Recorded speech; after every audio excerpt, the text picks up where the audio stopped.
Good evening, everybody, and welcome to the Suzette Speaks Show. I am your host, Suzette Speaks. If you are watching on YouTube, please go ahead and hit the like button. If you're watching on Facebook, please go ahead and do the same.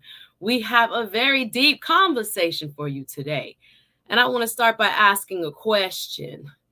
Have you ever been so deeply in love with someone that no matter time, space, or distance, you could not get that person out of your system?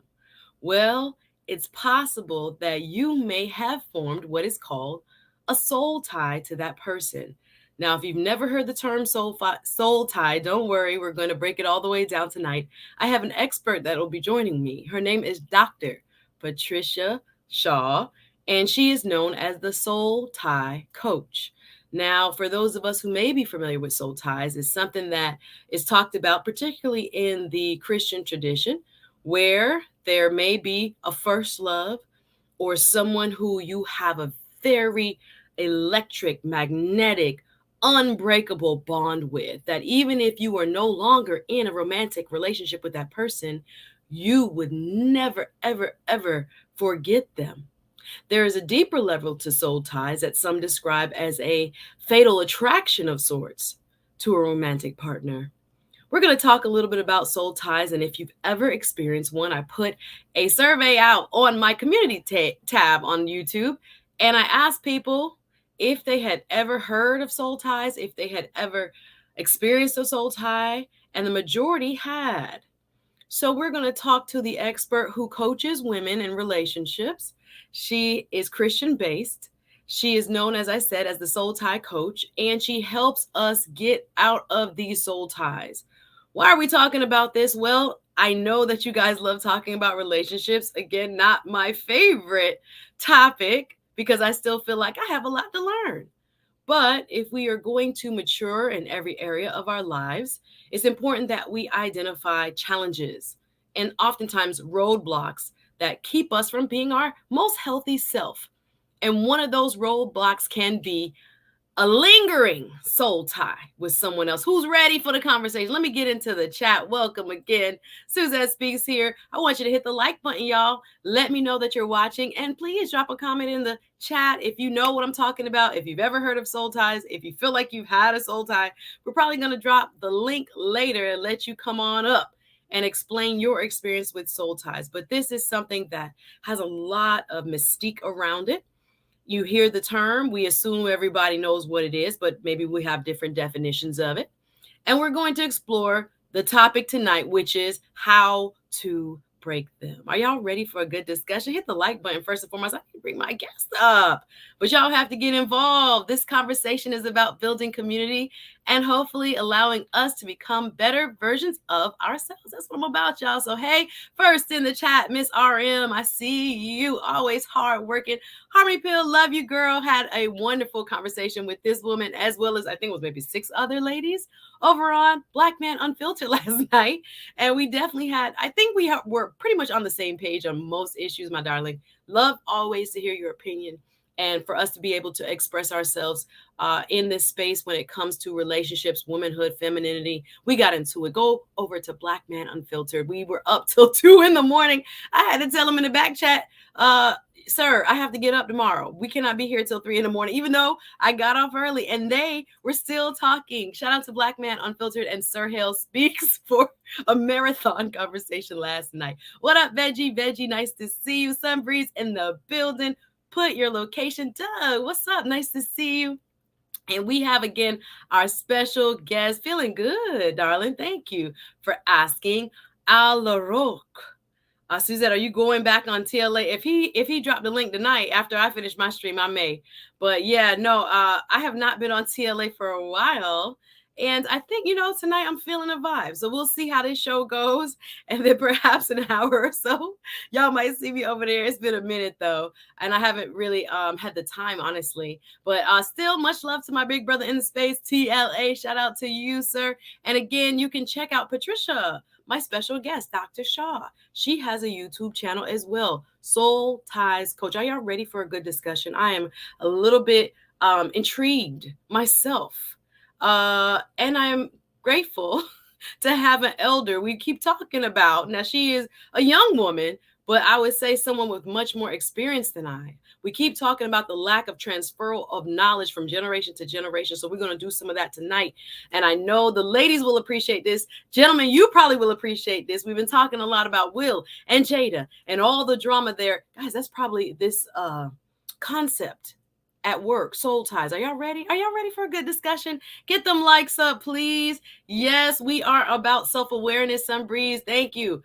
Self-awareness is real. So if you don't even know if you have a soul tie, if you never heard of a soul tie, if you're still trying to get rid of your soul tie, this is a conversation for you tonight. Are y'all ready? I'm excited to have all of you watching. Hey, Lando, Harmony Pill with the super sticker. Thank you so much. It's always love for me. I admire you. Oh, thank you. Like a big sister. Thank you for speaking on this topic tonight. I can't wait. Thank you. And I have so much love and respect for you too. Thank you for being a part of my community. And I am not going to tarry long. Y'all say people like the long stroke, but get them likes up. I see you in the back. So please come on and welcome my guest with me. I'm excited to have her. This was an Instagram connection, y'all. Thank God for social media is doing some good. And I'm going to allow her to first just introduce herself as we get into the topic tonight. Are y'all ready? Without further ado, you can go ahead and unmute yourself, my darling. Welcome for the first time to the Suzette Speaks Show. None other than Dr. Patricia Shaw. Good evening, my love. Good evening. My darling. How are you? It is such a delight to be here with you and the community at the Suzette Speaks Show. I am honored to be here, and I'm excited about this topic that I love deep in my soul. Awesome. Well, I figured you were the right one. I don't know how you came across my timeline, but as soon as I saw your page, I was like, ooh, that's an interesting topic. I would love to interview her. And she said yes right away, y'all. I'm so glad we got to connect. And she has a busy month and she squeezed me in. So I'm really appreciative, sis. So without further ado, tell us a little bit about what you do. I know you are a relationship coach for women, but specifically when it comes to soul ties, what is the type of work that you do? Well, when it comes to soul ties, I empower my clients, the women that I work with, to really look at the relationship when it concerns those who are unable to pull themselves away from a toxic situation. I have women who reach out to me and they say, I've been in this relationship, and it's a dating relationship, and regardless of what this man does, I find myself going back to him. And that's really a soul tie. Yeah, so we're gonna get into the definitions first, y'all. If we don't define our terms, sometimes I think we get a little bit lost. Y'all hit the like button. Y'all know I have a Patreon community as well. Shout out to all my patrons in the chat. Hit the like, show some love, show some support. Again, Dr. Patricia Shaw. She's known affectionately as Soul Ties Coach, and I found her on Insta, and we are just having a candid conversation based on her work, helping women, predominantly, sounds like, get through what can be described as a soul tie. So, yeah, AKA my medium stroke, not long stroking y'all today. Medium stroke. They love to say I do long introductions, but I appreciate it. Thanks, Doug, for keeping me accountable. They're saying hello in the chat. They're saying welcome. Hey, brown gal, Peace Lounge. Nice to see you around. Hit the like button as y'all come in. All right. So just describe for me how you've seen soul ties manifest. What kind of characteristics are there if a woman or man, for that matter, seems to have a soul tie? And is there a biblical reference to this?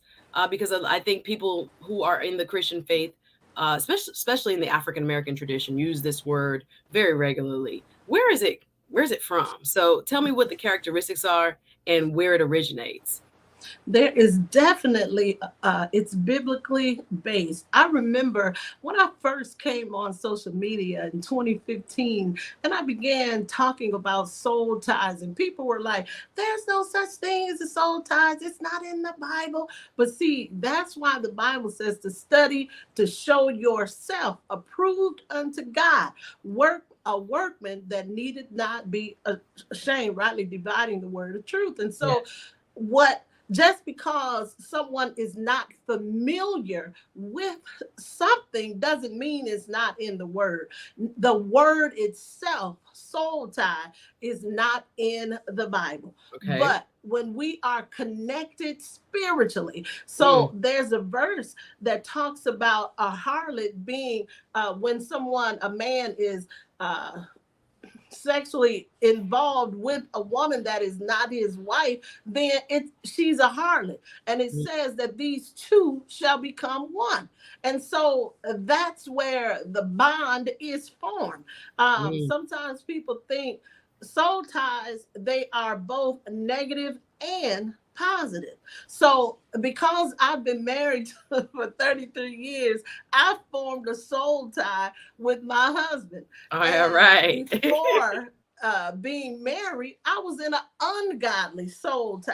And so some of the characteristics are uh, no matter what that person does, you find yourself not wanting to walk away from the relationship. So Mm. if he or she is cheating, and I'm going to just say he, because I talk to women. So And men, this is I'm a not conversation for man both men and bashing women. here. I see in the comments, it's not just for women. Men can have soul ties too, but go ahead, Doc. Yes, yes. So I'm not male bashing. I'm because I talk to women all the time. I'll just reference women. But Mhm. yes, men have. There are instances where men have soul ties too, and so with women, many of the characteristics are one. He can treat you any kind of way, and a lot of times people think when you look at a domestic violent situation where you're wondering, why does this woman not leave this man? Now, Mm. if he's abusing her, and sometimes these women find it so difficult to walk away, even though they're being physically, verbally, mentally abused because of this soul tie. And sometimes they can be married, sometimes they're not married. The women who reach out to me, they're not married, and Mm. so they're finding it very difficult to walk away from this man because he has definitely gotten in their soul. And Wow. when we talk about the soul, now you tell me when I need to stop talking. No, go ahead now. I'll When we talk respond. No, about the you're doing soul, great. I'm talking about the mental part. And my husband likes to say that a man can get in your head. And in order for him to get in your bed, he first has to get in your head. And so that's how it starts. It Mm. is an emotional connection Mm. before it ever becomes physical. There is an emotional connection that is created. Mm. So many people think that it's created because of a physical connection, but it begins with the emotional connection. Okay, wonderful. All right, so I hope that's starting to answer some of the questions about what is a soul tie. Doug, thank you for watching. It says, hold up, I didn't have that type of encounter with the person that told me that I was their soul tie. So Mm-hmm. Doug say he heard someone told him they were soul tied, but he didn't realize it was that deep. Okay, your opinion.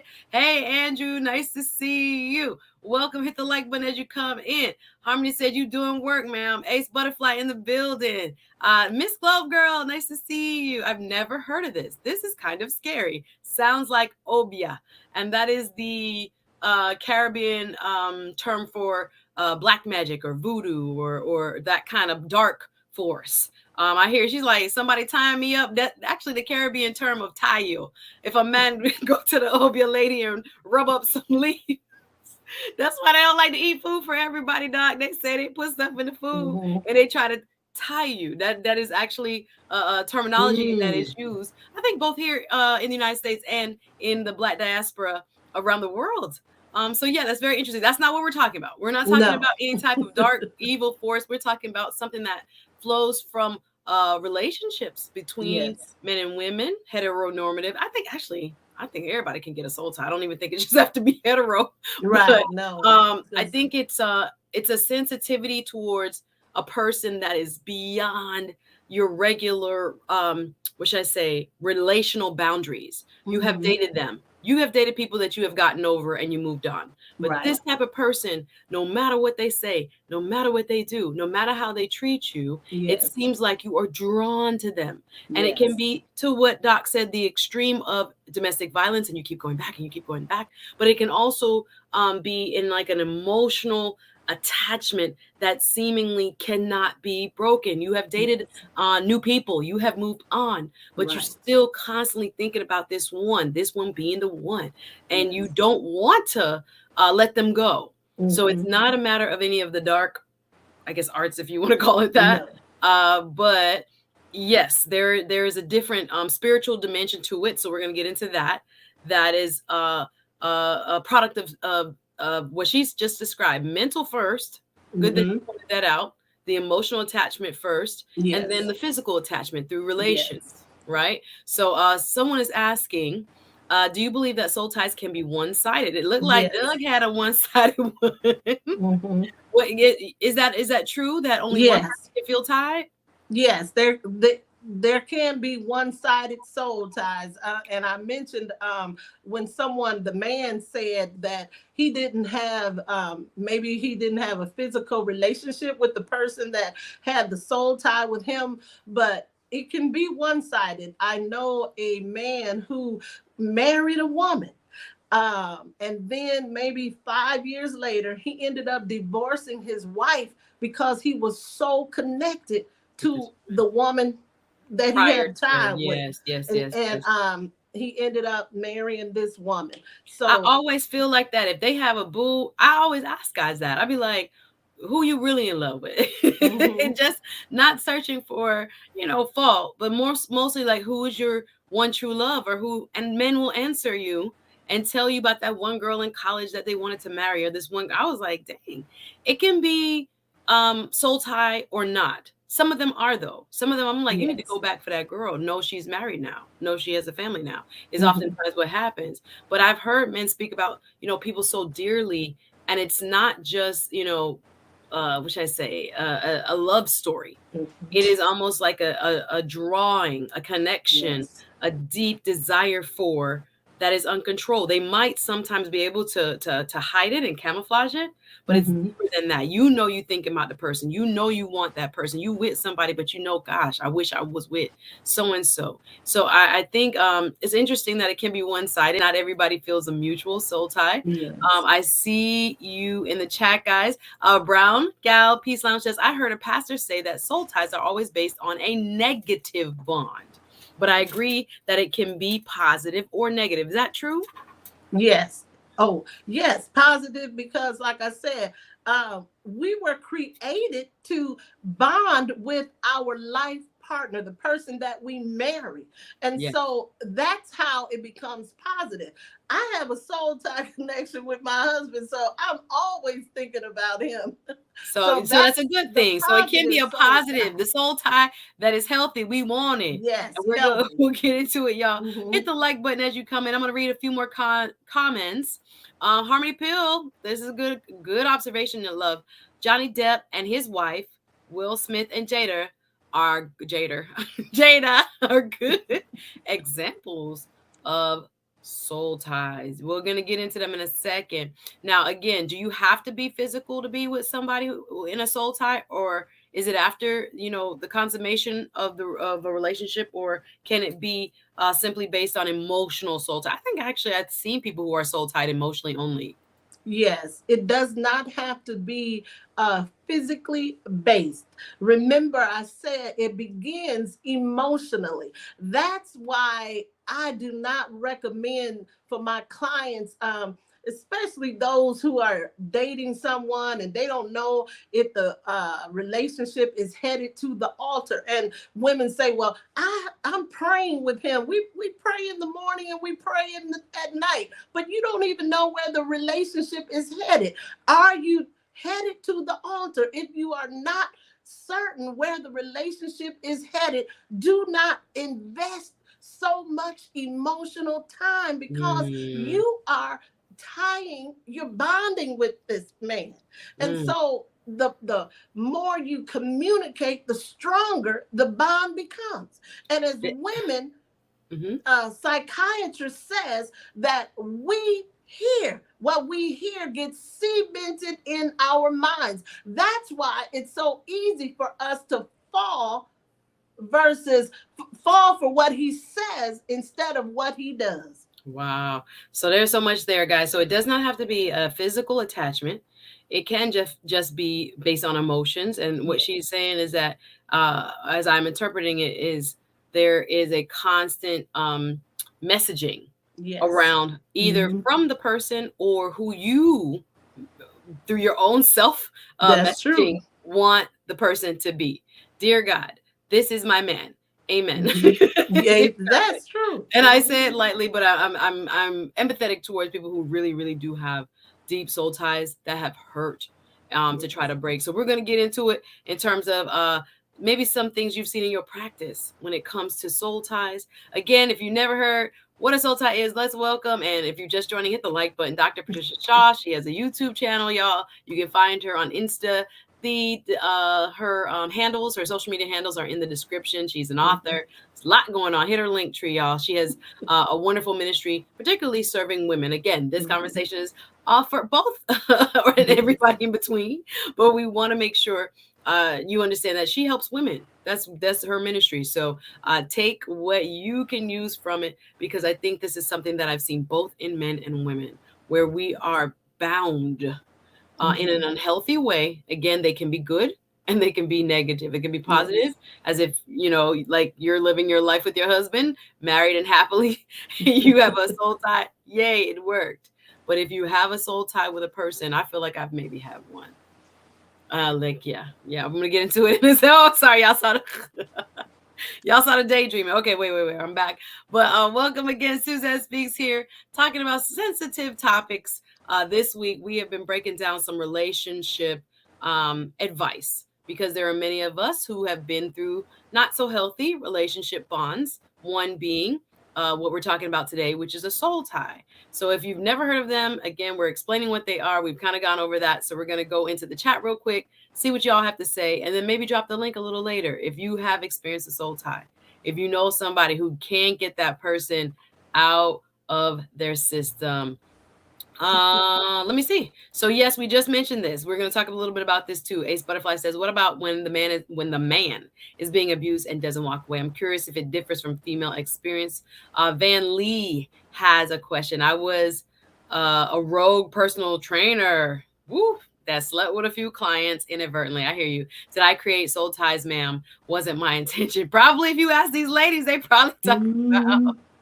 Mhm. Isn't this just being in love? Good question, Chemo. Nice to see you. What's the difference? Because some people just like, well, maybe you're just in love. This doesn't sound unique in that sense. What is Mhm. the difference between being in love and being in a soul tie bond? Yes, yes. The difference between being in love. So you have to remember, uh, most of us, when we think of love, it's those butterflies, that puppy love. That's really infatuation, and that's the beginning stage of love.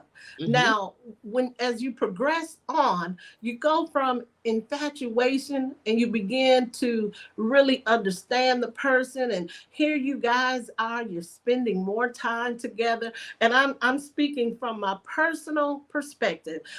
When I wrote the book Soul Ties, Unchained My Heart, I talk about this magnetic connection that I had with this guy. And in the book, I wrote this little snippet, and it goes, I was sleeping with this man, and I couldn't understand why, for the life of me, I couldn't let him be. I was like a crack addict. I had to have it. My soul was saying no, but my body was saying no, but my soul would not let go. Oh wow, that's That was beautiful and deeper scary at the than same time. infatuation. Wow, y'all, we got a little pros in here, a little poetry. I am moved because I think a lot of people can relate. It is not being in love. It is not, oh, No. I just in love. No, there's a Mm-mm. different level of infatuation, as she calls it, of deep seated passion that Yes. you are not healthily experiencing. So no, it's not a, oh, I fall in love with you. It is different. It is very different. And she's trying to I guess make that distinction. Let me see what else is in the chat. Let me see. Some breeze adds, I didn't know I was in the soul ties in the beginning, but I grew self-aware. I found out indeed I was going through soul ties. I respect that. Thank you. Yes. Van, let me see if I saw your question. Van. You said you hope I see Van's question. I hope I see it. Let me go a little bit further. Oh, that was about the trainer. I saw it. I saw it. Doug says, wow, this is interesting. This was a client of mine. We only had a professional relationship. She was dropping hints and it flew over my head. Uh Man, you so funny. That's why I only do DoorDash with my Caribbean sneaky links. That's the side chicks. Afraid of the obia ting. I hear you. Invisible Tie says Brown Gal Peace Lounge. Van Mhm. got jokes. Good evening, Ebony. Nice to see you. Um, so soul ties in a healthy way. I agree with this. Wonderful 34. Mhm. Soul ties are made for Yes. marriage. We've been talking a lot about the sexualization of our culture, American culture, and also within Black cultures in specific. And even last night when we was on Black Man Unfiltered's channel, there was so much talk about, men becoming what we call savages, Mhm. and women becoming. There's a term the young people use, 304s, Mhm. you Mhm. know, promiscuous, if you will, Yes. and why no one's treating anybody else as someone's daughter or son, I don't know. We have lost that sense of respect and honor for just each other's humanity, not Mhm. wanting to hurt somebody else's child, not wanting someone to hurt your child. Of course they're adults, and of course we're talking about adult relationships, but I'm just saying they belong to somebody, they were raised by Yes. somebody, Yes. they're loved by somebody. And we Mhm. seem to be in this kind of culture right now where not everybody, some Right. people are subscribing to this kind of like round robin. Mhm. Are you seeing that there are more soul ties coming about because of this, what should I say, casualization of sexual Yes. relationships? And how is it dangerous, or how does it impact people? I have definitely in doing my research found that there has been a boom of, well, I want to say unwed mothers, and I'll start there. Hmm. In 19, it started in the 70s, where women started having children, and I'll say out of wedlock because that's what they used to say Right, back in the right. day. Hmm. So women were becoming more sexually free. Right, And so, you know, before the 70s, it was almost unheard of for a woman to have a child and not be married. right. And so, yes, this sexual revolution did not just happen in the 2000s. It has been leading up to the time that we are in. Now, according to the research that I've done, um, right now, about 73% of homes are being raised by single women. Now, this is in the Black community. And Mm, so you have women who have not been married. They don't just have one child. Some of them have two, three, and four children and have never been married. And yes, this revolution, it didn't just start. So somewhere, and as you said, the loss of respect, hmm. I always say it's self-respect. So if he is not respecting me, am I respecting myself? So when we, and another thing when it comes to soul ties with women, it falls back to our self-esteem. In my book, Soul Ties, Unchained My Heart, I talk about I was this very confident person before I met this young man. And during our relationship, because it was so toxic, this dating relationship was so toxic. By the time I finally got over myself, my self-esteem was in the basement. So I think, Okay, so let me get a little vulnerability going here. Veggie, I see you, and I see a lot of questions, y'all. We're gonna try to get to as many as possible. How does one untie? We're gonna. This is the point of this show, for the betterment of her self esteem. So we're talking with Dr. Patricia Shaw, so known affectionately as the Soul Ties coach. She's written a book about this, y'all. She's lived it clearly as she's sharing so vulnerably. I need some water. Vulnerably, she has been coaching women for some time now in breaking these and moving forward in a sense of regained confidence. So a part of having a soul tie is losing that confidence. And so describe a little bit more as you were sharing so openly here, what happened to your confidence? Because again, people are or may be seeing this as just, oh, this just being deeply in love. No. So, how was your confidence impacted by this attachment to a person? And in your case, it sounds like they didn't have a reciprocated attachment to you. What did that look like? What was the behavior you were exhibiting? Was it just emotional in your spirit, in your soul, in your feelings towards the person, and or did it escalate to things where you were like going out your way for that person? What was the behavior like? So we can set some kind of like foundation as to what people um, can use as a measuring stick. okay, my behavior was definitely not normal. Um, the attachment was not reciprocated, and I there was one instance I recall, um, many times where he cheated on me with another person. And this one time I literally drove to his apartment, and I stayed out of the view just to see who was coming in and out of the house. So Lord. that's irrational behavior. And that's a lot of times how we become. We become irrational in our thinking. On a normal day, I would not behave like that Mm, because I was very reserved. But see, when there is a correlation between our self-esteem and our self-respect. mhm, And in the book, I share how the people who were supposed to be lifting me up, telling me, oh, you're beautiful, oh, you're smart, you're this, you're that, they were not doing it. So I looked to somebody, I gave the power to the wrong person mm, that I thought could lift me up. But because that was not his job, he mm, mishandled mhm, what I gave him. mm. So I hear you, and again, I have been on stakeouts with home.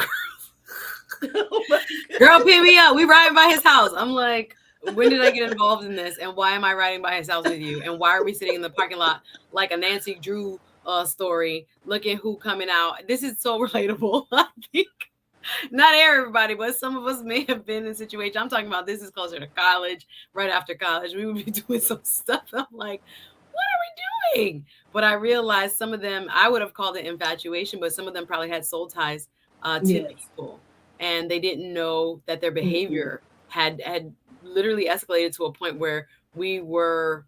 I know as a friend, I was kind of like, "Are you sure you're okay? Like, what are Yes. we doing here?" And then take them back, and then mess up, mad at him again, and take them back. So Mhm. Harmony Yes. Pill, thank you. The Harmony Pill says, whenever I encounter mean spirited people on the YouTube space, so there's a lot, Dr. Shaw, on the YouTube space about relationships. Oh my gosh.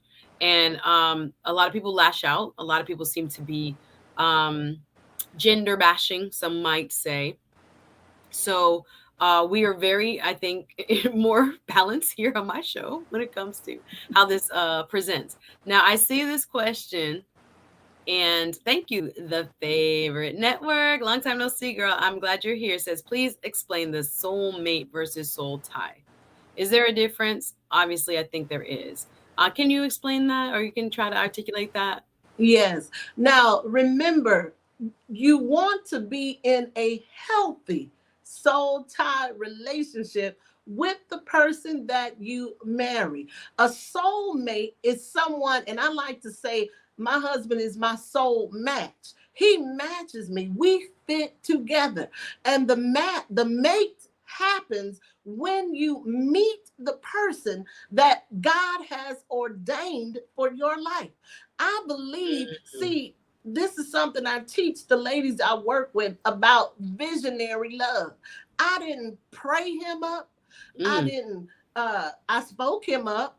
Did you make a list? Does anyone have a list? I Did you have a list? did. Yes, You I did have did. a, And okay, that's cool. You did something make that a I teach the ladies I work with, because I was sitting in my I was in college, and I was sitting in the lounge, the study lounge, watching the little black and white TV. This is in the 80s.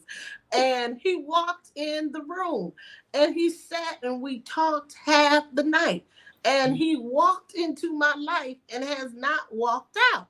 So that's what you call a soulmate, someone who has been designed for you, and you match each other. There is no I'm more important. There's no competition. When you are a match and a mate, you recognize each other's uniqueness, Mm-hmm. and you're able to work with that uniqueness in the other person. So it sounds like a soulmate is a match, a person that is matched to your needs and you to them. So it's Yes. very different. It's like there's a get biblical, there's a equally yokedness of it. Yes. You are made for him, he is made for you, in a healthy match in, I guess, every area of your life, or most areas of your life. It's not something that you create. You got you guys got get a man and like, oh, this about to be my soulmate. It doesn't work that way. It says not build a soulmate. I get it. I get the difference. I hope you guys get that. Yes. Van Lee says, are soul ties more or less potent in different age brackets? Interesting question. What say you, Doc? That is an interesting question, but um, I wouldn't say it's more potent as you mature age wise, because there are younger women who um, will cut you Oh my gosh, about a man. And crazy. then there are some older women who will cut you about a man. So I really don't think the age has anything to do with it. It's self-esteem, how Yes. you esteem or how you look at yourself. Mm, So if a woman feels like this is her only chance to happiness, then this man is, all she can get, and that's it, then she's going to become very possessive. So age has nothing to do with the potency of the soul woo, tie. yes. Okay. So it's not an age related thing, younger, old. I have met grown women who I thought was grown, like having some meltdown over Yes. who they thought was supposed to be their man.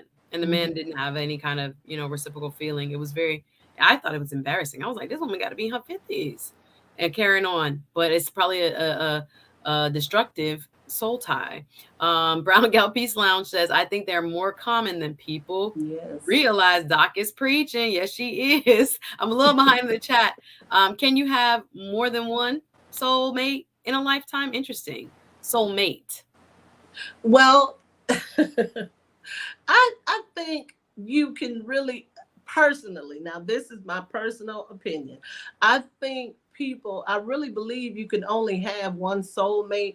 Now, I do know people who have gotten married, um, and they've gotten divorced and then married someone else and stayed happily married the Yes. second time. Okay. So you have to think about it. Was that person their soulmate, or did they make a Yes. misstep? And Right, I right, don't right. say a mistake, I said a Right. misstep Right. when they married the other person. Interesting. So I really believe that we have one soulmate. And if we're speaking biblically, you always have to look at the example of Adam and Eve. Mm.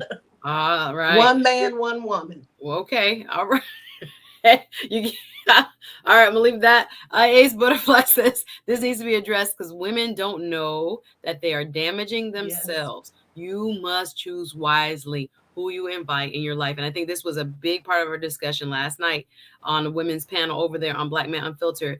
Nathan Daly was saying that, I think, I can't quote him. He was going back and forth with this other gentleman on whether it's the man's decision on who to choose or a woman who sets the bar for who to choose. And Mm-hmm. if women did better, our community would be better. If they expected more, our community would be better. I just think overall, I don't know if it's chicken or the egg. Honestly, I don't really care. I just think this kind of awareness, though, would go so far if Mm-hmm. people really paid attention to and did a kind of self check on who you let into your life and Yes. why, based on your outcomes and based on, as you say, checking your self esteem. What are you doing? What's your behavior like? And early warning signs of soul ties. Let's go there because I think sometimes people, before they know it, they in too deep and then they can't get out. So, what are some of the early warning signs?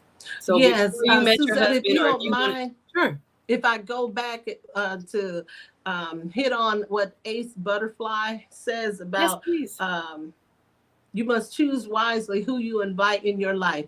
And Hmm. that's something that I do speak with my clients about. As women, we do give a man an invitation to come into our lives. He does Okay. not just break into your life, you invite him in with an invitation. And Mm, so uh, I think a lot of times in the church community, we have kind of messed up women's minds. Now, listen to me carefully. My husband is a pastor. And so the Bible says, he that finds a wife finds a good thing. Now, when you go to find something, you look for it, right? You're searching with intent for this thing. But the thing about it, when he finds what he's looking for, then does he just say, I want to marry you? No, he asked the woman a question. mm, Will you marry me? My mm, husband didn't say, we gonna go get married. No, he asked me a question. Will you marry me? At that very moment, I had the opportunity to say yes or no. mm, So I extended the invitation to say yes. I will spend the rest of my life with you. A man finds us, but we are the ones who say yes or no. mm.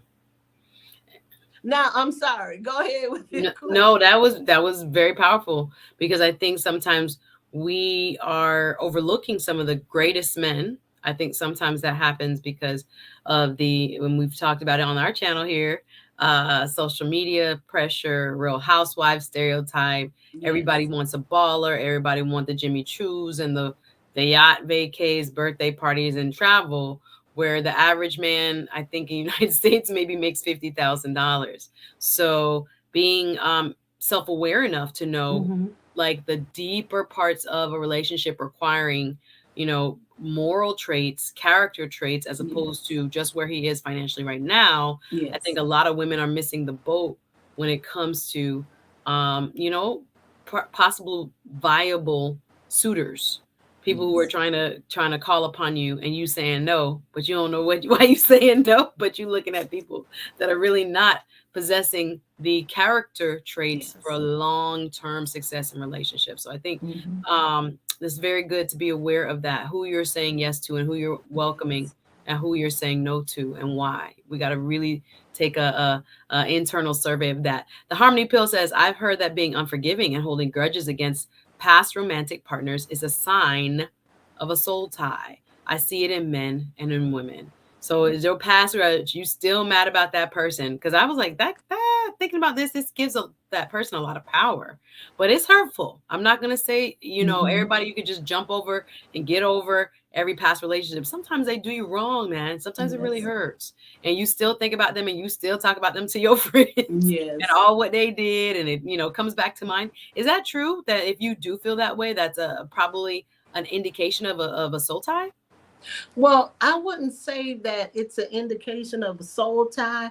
I would say that that person has set up resentment and bitterness towards that person in their heart. And the Mm. thing about it, when we set up resentment and bitterness in our heart, then we have to remember, because we are spiritual beings, we are always attracting who we are Help at us, God. that Wait, time. wait, pause, pause, So pause. if We're always attracting who we are. I'm scared of that because some of the people that come, I be like, are you a reflection of me? Because if you are, I'm scared of myself right now. We always are attracting who we are. Ah, I could say majority time, but sometimes people feel an energy that they want to take advantage of, or they mm-hmm. want more to be like. But I hear you, sis. Like when you wake up and when you see who is in your circle, you see who you're dating, or you see who you're attracting, it says a lot about you, but I do feel like there are predators as well, Doc. I just want to put that in there. But go ahead, as you were saying. Yes, and I, Yeah. because I wasn't finished. Oh, We sorry. Go ahead. attract who we are, but we have to realize that, as you were saying, some people are attracted to us because of the light that we have, Yeah, and amen. so because of what I do, I attract people. I'm out somewhere, and I'm gonna share this story. I was at the grocery store shopping. There Mm, was a lady in front of me. She turned around and she just started pouring out her life story to me. And the thing about it, it was regarding a man. So, mm. because of what I do, I What you attract carry. all kinds of people to me. But when it comes to men, we have to be able to discern Mm, what that person is coming into our life for. mm, And as women, a lot of women date what I like to call in a missionary style. They date thinking they can help a man, but mm. it's not our job to help him before the I do.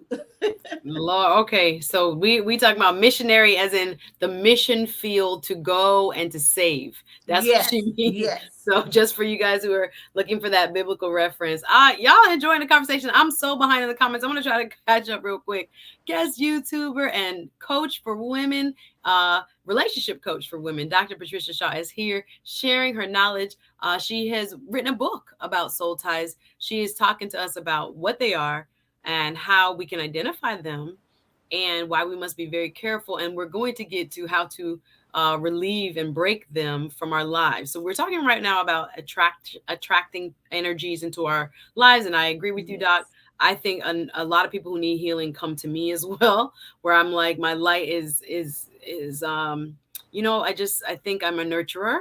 So I always have to be careful that again, my purpose is not, as you say, to be a missionary and save you.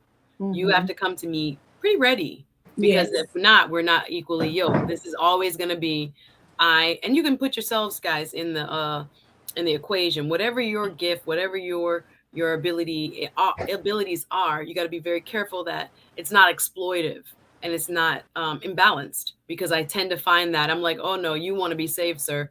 I can't do that for you. That's not going to be a Mhm. healthy relationship.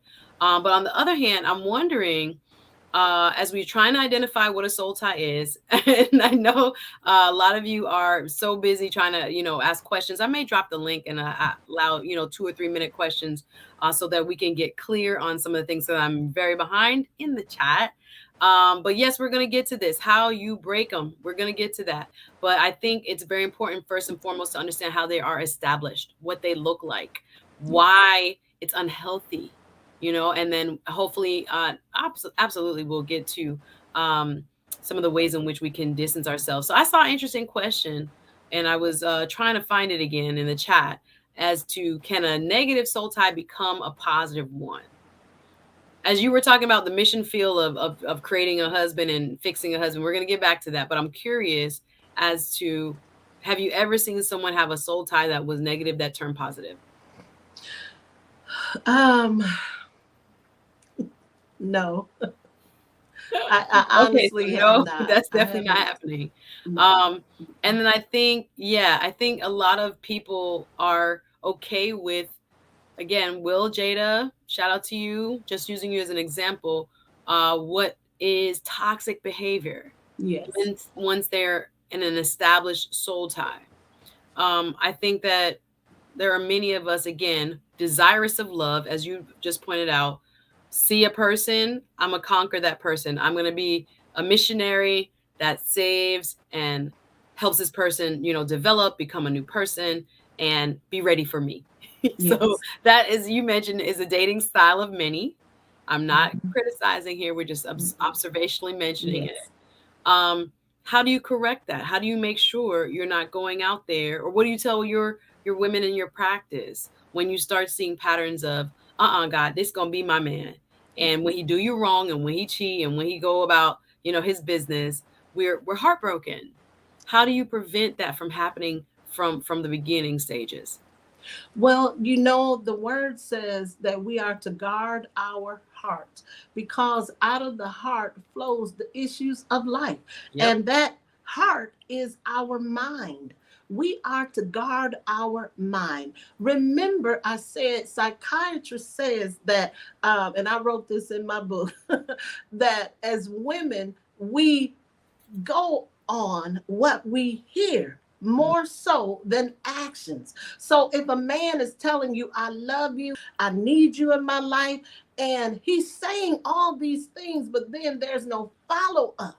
Yeah. That's what we have to, when we are guarding our mind, our thoughts, because remember, our imagination, we know how to paint a picture, and Child. that picture can be so beautiful when the reality is just devastating. And I'm speaking from experience, even though when I was in this toxic dating relationship, I was imagining this man being my husband. As terrible as he was, I was still thinking that he would be my husband. But oh my God, I'm so thankful that God No, I had think a lot another. of women. Am I the only one? I used to be very, very you meet a person and all of a sudden your mind, I think uncontrollably, just starts going like, okay, what would we do? Where would we live? What are our kids gonna look like? What Mhm. is that natural, or is Uh, that me? Like, no, for women, that's what we do. I'd be like, Because Stu, calm down. I tell myself, calm down, calm down. Like, what's going on? But I think we're planners, and I think sometimes we want that yes, life, and we see a viable, or what we think at first is a viable candidate, and your mind is already down a rabbit hole before you even got to know the man to know. Am I the only one? Drop a comment. But I do recognize that in myself, and I feel a lot more comfortable with saying to myself, stop. Like, this one could be it, but there are 99 chances that is not it, because the hmm majority of people are not your match. So you really have to be careful in dating, y'all, that we're not getting wrapped up in the yes, possibility, as she says, the missionary on the field of life, wanting to convert, wanting to save, yes, wanting to improve a person so that hmm they become your soulmate. This is something that we are, I think we might need to have a whole show. Salute, lead attorney is in the building. Nice to see you. Thanks for coming through. Yeah, I think there's so many questions I really want to get to. Thank you, Harmony Pill. Thank you, all of y'all. I see so many questions and I can't even, who you attracted. Listen, get out my business. Some people I'm like, no, no, this one is off. No, no, this is not me. But you have to have a sense of confidence about yourself. Just because a man wants you have that's to right. really be careful, because a lot of people want to be in your space. I have peace in my life. hmm You cannot come in my life bringing confusion. So you have to be very careful of what's happening, and who you're attracting and what energy they're bringing. Are they attracted to your Yes. energy? Are they attracted to other things that you um are? So yes, Andre Terry, when you were talking about, that's deep, Dr. Shaw, we attract who we are. Yes. Yes, we got to get them like a mosquito zapper. They say they like your hat. Thank you, Mr. Touchable. Thank you. Random. We have 40 likes. Get the likes up. Dr. Patricia Shaw is doing some work. Yes, she is cooking. She is known as the Soul Ties coach. She has a book out, y'all. Please support. Thank you, RM, for dropping it in the chat. You can also find her on Instagram as well as her website. She offers coaching services. So if you are Mhm. really affected by this, if this kind of, fits, if the shoe fits, please, or the hat fits, please don't be afraid to reach out to her, because some of us are suffering in silence when it comes to, oh my gosh, I cannot get this one guy. I've seen people, particularly women who are uh, just coming out of their virginity. I've seen that Yes. as well, where I'm like, Mhm. that wasn't the right one, my darlings, Yes. but they cannot get away from that person. I Mhm. don't know if it's because this is an original attachment, if you want to call it that, but can you speak to that? I think sometimes people get confused, or are emotionally confused when it's their first time. Yes, that is true. When it is the first time, and I'm literally working with a young lady who lost her virginity to this young man, and she's like, I just don't understand why I cannot let him go, My goodness. because you created something that was not supposed to be. And when I said there were positive and negative, I should have said there are ungodly soul ties and godly soul Okay, ties. better way of And putting so, it. because he was her first, she did as many women do. We listen to what he says instead of following what he does. Um, Mm-mm-mm. if we don't have, we have to have the right people sowing into our lives. Many of us did not get relationship wisdom handed down to us. And so we make mistakes that our mothers made, our grandmothers made. That's why they call them generational curses, Yeah. because they keep showing up. Hmm. And if there is no one willing to stand up and speak out on these issues that take place in families, then the circumstance, the situation will be continually repeated. The Absolutely. reason I wrote Soul Ties Unchained My Heart, I was sitting down at my kitchen table and I heard the Holy Spirit say, write the book. Mm, I wrote the book with my daughter in mind. mm. When I published the book, I mean, thousands, I started getting emails from everywhere. And the one that really stands out to me was an email from a young lady who said she had no idea that what was going on in her life was a soul tie. But after reading the book, she was able to break free of that soul tie My and goodness. stay free. So it's a That's very real. I deep think we're doing some work conversation. here, y'all. Absolutely. This is very real. I've seen it in myself. I've seen it with people I love, people in my circle. Even now, I think it goes again beyond an attraction, beyond. I think some people were saying, is your office husband or can your office wife? They have terminology like Right. this. You spend so much time with these people, you know them better. You know all their business. You know what they wife Mhm. do, what they husband don't do. All of that. Can those be considered soul ties, like work husbands or work wives? They can, because see, there's so much that I'm diving into. Um, our words have creative power.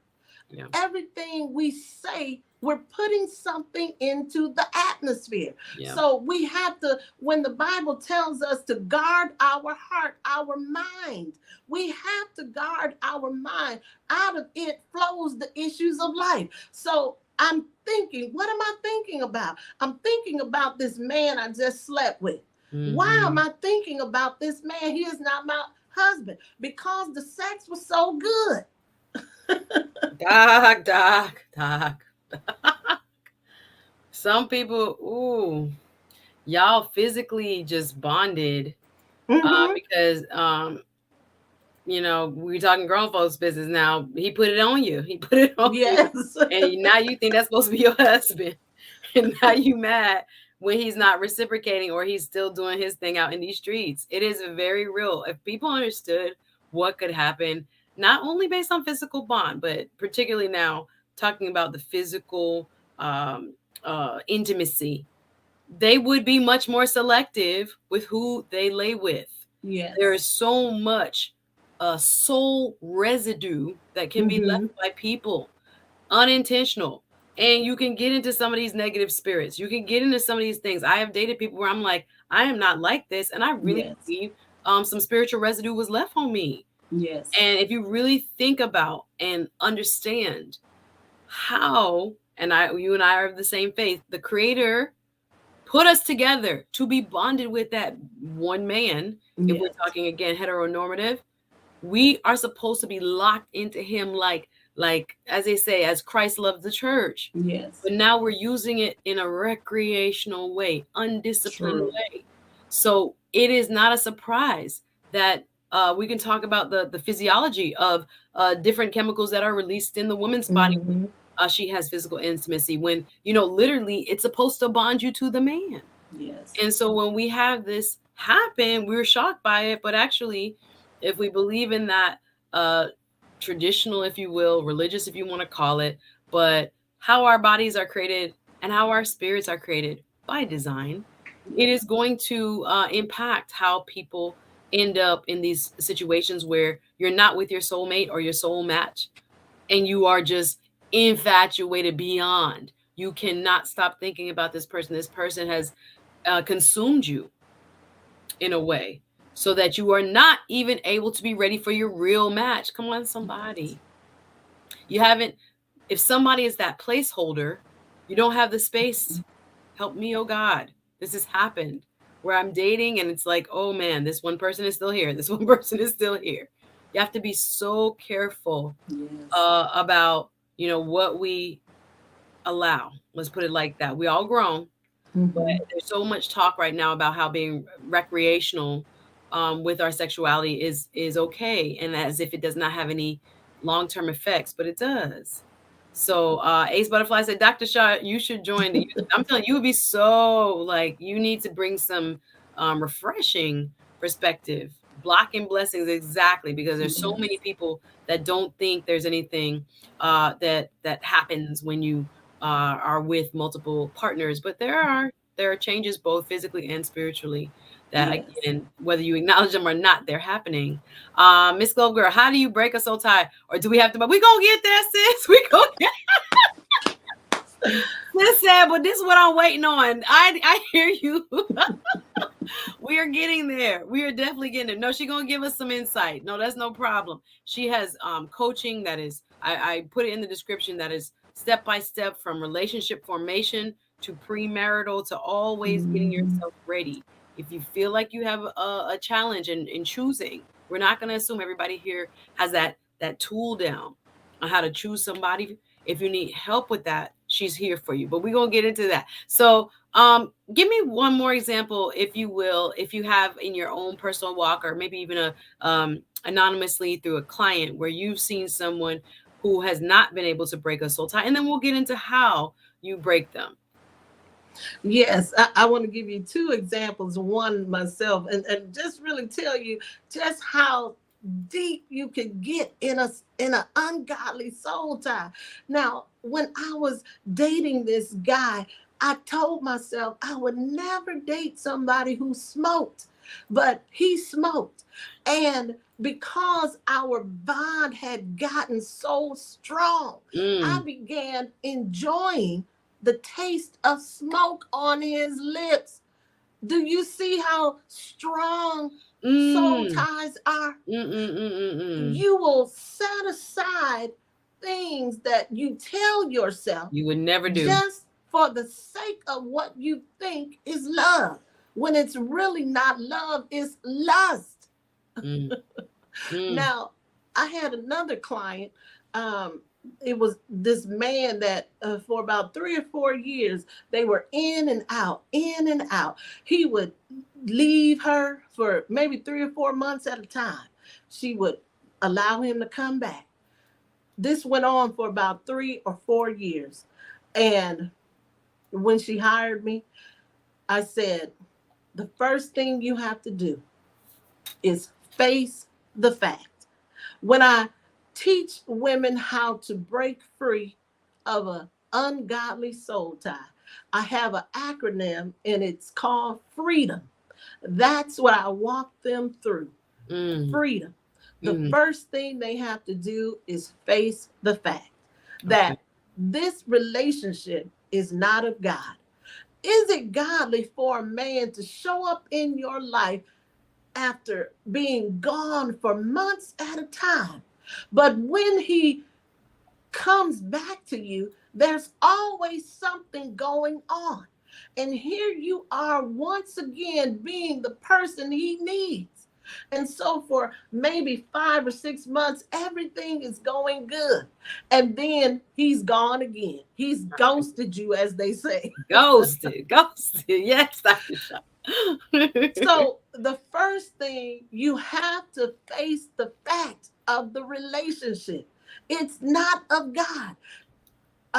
When we are really in uh, beginning to build ourselves up, something I wrote maybe 3 or 4 years ago on one of my social media pages, and a lot of people, just thousands of people, liked it. I said,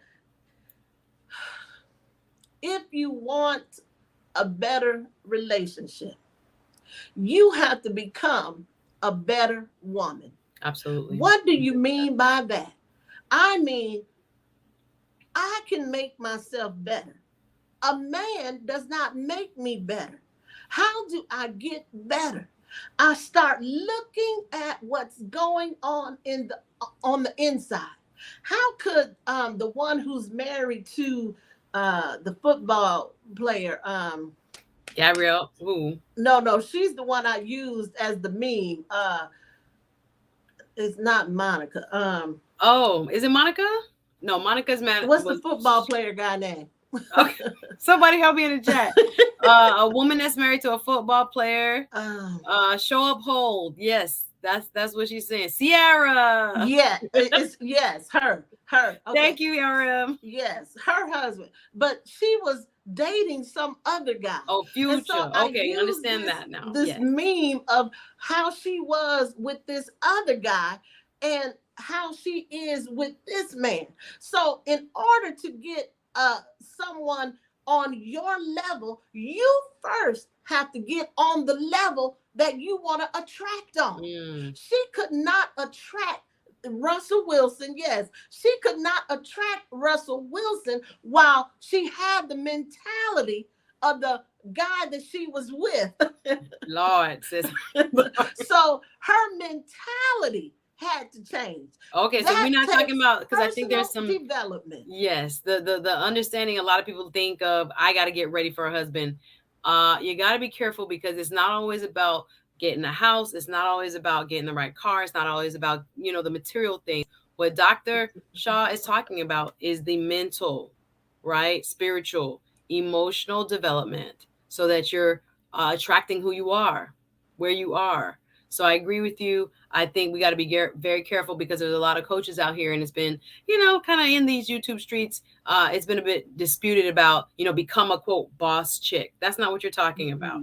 So we're No. not talking boss chickness. I just want to be very clear. We're talking about emotional, mental, and spiritual development, so that you are attracting somebody who has that same higher vibration in those areas. Is what we're Yes. talking about. Got to be very careful. Got to be very careful. So you have a lot of people who vibrate low, I guess, Yes. and they don't know that they do, or Mhm. they're possibly thinking of, and having the understanding of what's going wrong, as this person is a bad person, or I'm at fault, or not really attributing it to, almost self-esteem issues is really what it sounds like it boils down to, Yes. as well as just an unhealthy deep attachment to the person.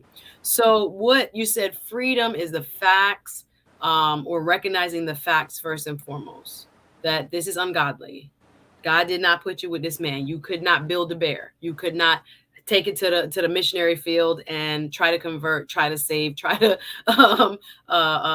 bring this person into the fold as your Yes. husband or whoever, right? Yes. So facing the facts. So I'm sure, again, a lot of us like to be in denial. That's just one way we cope, and a lot of us don't want to admit that when we are, in something that is not of God, that it is damaging, and we're now, once we are aware of it, you know, somewhat at fault for it, right? So the recognition is very important. The Mhm. acknowledgement is very important. So what next after you deal with facing the fact? Yes. And then the R, you have to release it. Release the pain, release the hurt, release everything that you feel is not serving you. Mm, And see, in that R, you always have to remember that there are always two people in every relationship. mm-hmm. So, what caused you to be drawn to this person? That's what you want to look at. What was going on with me that caused me to be drawn to this low vibrational person? Oh Lord, help us, God. Mm. Hmm. All the time did they say take up the offering? Yes. So releasing, because yeah, I sometimes think, or not only attract them, I would put maybe a little bit caveat on entertain them, because Hmm. again, I see now men who come into your life sometimes, or you are not, I don't think, on that same vibrational wavelength. But if you allow them to stay for any long period of time, or you don't quickly come to that realization, like, oh no, brother, this don't fit me. This doesn't make me, feel, I don't want to say just feelings, but it does not resonate with who I am emotionally, who I am spiritually, where I am mentally. You got to Hmm. hurry up and get rid of them. So I think sometimes it is harder for women to recognize once we're vested, once we taken the trip together, once we put it on social media, Yes. to step back and say, "Uh-oh, this ain't it." And I just had it happen to a friend of mine. Went on a vacay with this guy, and I thought to myself, "No, no, no. He doesn't want anybody to know about them in public." And I'm like, again, Mhm. that can't be of God. No. Anybody who want to keep you in the shadows, anybody who want to keep you in secret, not only is that immature, but again, it's very telling as to where he's placing you. What again, we need to Yes. focus on what he does, not what he says. Hmm. What he does now. I said, girl, all he want is friends with benefits. It's Yes. not a matter of, well, we've had some history, we've had some, good connections here and there. But yeah, it is very hard sometimes because we want things to be. We want Yes. people to be better. We Hmm. want them to be our equal. So we gotta Yes. be very careful. Same as like a child, one imagines his her future mate. We gotta be very Yes. careful. What else can we do once we have faced the fact that this is ungodly and we're having Hmm. to release this person and release behaviors that Yes. allow this person into our lives? What else can we do? And then you empty your soul. What is in me that I'm holding on to? So, so many times people say, well, I have to give back everything he gave me. No, What does that mean? Give back I everything. kept all my trinkets. When you empty your soul, you're emptying out the thoughts of that person. Mm, You're emptying out the imaginations, the things that you have dreamed up about you and them. You mm. are emptying your soul so you can be free. How do you do that? You empty it by prayer? You empty it by fasting? How do you get that point where I've had guys where it took me a long time to get them out of my system? How do you, is there a fast What's the what's the quickest way to clear? And y'all, I've dropped the link. If you want to come up and join and ask questions or participate in the conversation, you can come live and be a part. The link is in the chat. But what would you say is, what does that process look like when you are emptying? What I do at this step, I literally have the client write a letter. They draft out the letter of what they thought was going to happen in the relationship. So they put on the letter what they have faced, they put on the letter what they've released. Then, in order to empty their soul, they have to put all that together, all of the things that they feel or they thought was going to take place that isn't. And then it's kind of like a little ceremony that I do. Mhm. So No, it's that's, really I mean, not a oh, I was fast gonna say it track. sounds so familiar. I've done that. I've done something similar when it came to broken friendships and people that hurt me who I thought were gonna be in my life forever. I've Mhm. done that myself when it came to I buried mine. I was like, I need to get, ceremonially allow my mind to meet the reality. This is over. this cannot be. This is not. This was not for you. And even though you thought that person or those people were, they weren't. And the quicker you can try to, whether it's through therapy as well or through a coach, such as Dr. Shaw, the better. The better that you can try to release oneself. Y'all, the link has been dropped. If you want to come up, talk about soul ties. We are here doing some work tonight, y'all. Understanding what a soul tie is, understanding how they are developed, what they look like, how they impact you. And this is again from a woman's perspective, but a man can also experience a soul tie. So we're very sensitive to the fact that there are a lot of people working through this. This is not a show based on judgment. This is not easy work to do. The self awareness piece comes with time gradually. And sometimes we mature at different rates. Some of us are grown and still dealing with soul ties. Some of us are younger and are just now understanding how this all works. I see you in the back. Thank you, Miss Harmony Pill. So when it comes to breaking them, the process can be very difficult, it sounds like. But with the right coaching and the right support, you can definitely, get to the other side. That's really important. um, do you think that there are people that will go back? I guess I don't want to call it boomerang, because I remember the story of it was basketball player David Robinson from the San Antonio Spurs. He had met a woman who, I don't know if you're familiar with it, but I remember reading this story a while ago when I was young. And he had met a woman, and they were both kind of fast, living in the streets. And they met again years later when they both had become much more mature, much more intentional, and slowed down. And they ended up getting married. And I just remember thinking, before I even understood soul ties, can there be a bond that maybe not in the present turns from ungodly to godly, but have you seen people with soul ties throughout a lifetime that maybe become from ungodly to godly and move in a positive direction, and the people reconnect? Um, I really haven't witnessed anything like that. I'm not familiar with their story, but I haven't witnessed anything like that. I do know the women that I work with, they are seeking to move on. And Mm. so they usually, I have not had one client to go back. Oh, okay. And So as it's a not, it's matter of done done. fact, No, that's the only situation. Like as I'm talking to you, there are things that just come into mind. And I remember mhm. thinking that was probably a soul tie. But they were two different people spiritually, mentally, emotionally when they met like 10 years later. It was very interesting. I'm gonna bring up the Harmony Pill coming through. Nice to see you again. Listen, we have about 3 days this week. How you doing? I'm good, Suzette. How are you, sister? Fantastic. I'm glad you're here. We're talking with Dr. Patricia Shaw, relationship coach for women. Y'all hit the like button. I want 100 likes. Get the likes up. We're talking soul ties, how we break them, what they are, what they've been like in our lives. We're just being, transparent that, I've lived this story. I don't know about you, Harmony Pill, but I've Oh, seen yes, I it. have. So, what are Yes. your thoughts on the topic? Absolutely. Before I get into it, I want to give a huge thank you to you, Suzette, and to you, Dr. Shaw, for having me up here. Let me tell you something, guys. What these ladies are speaking of is complete ministry. This is such a healing conversation, and this is very real. I definitely have very personal experience with soul ties. I've talked about this with people before. Not everyone really understands the severity of it.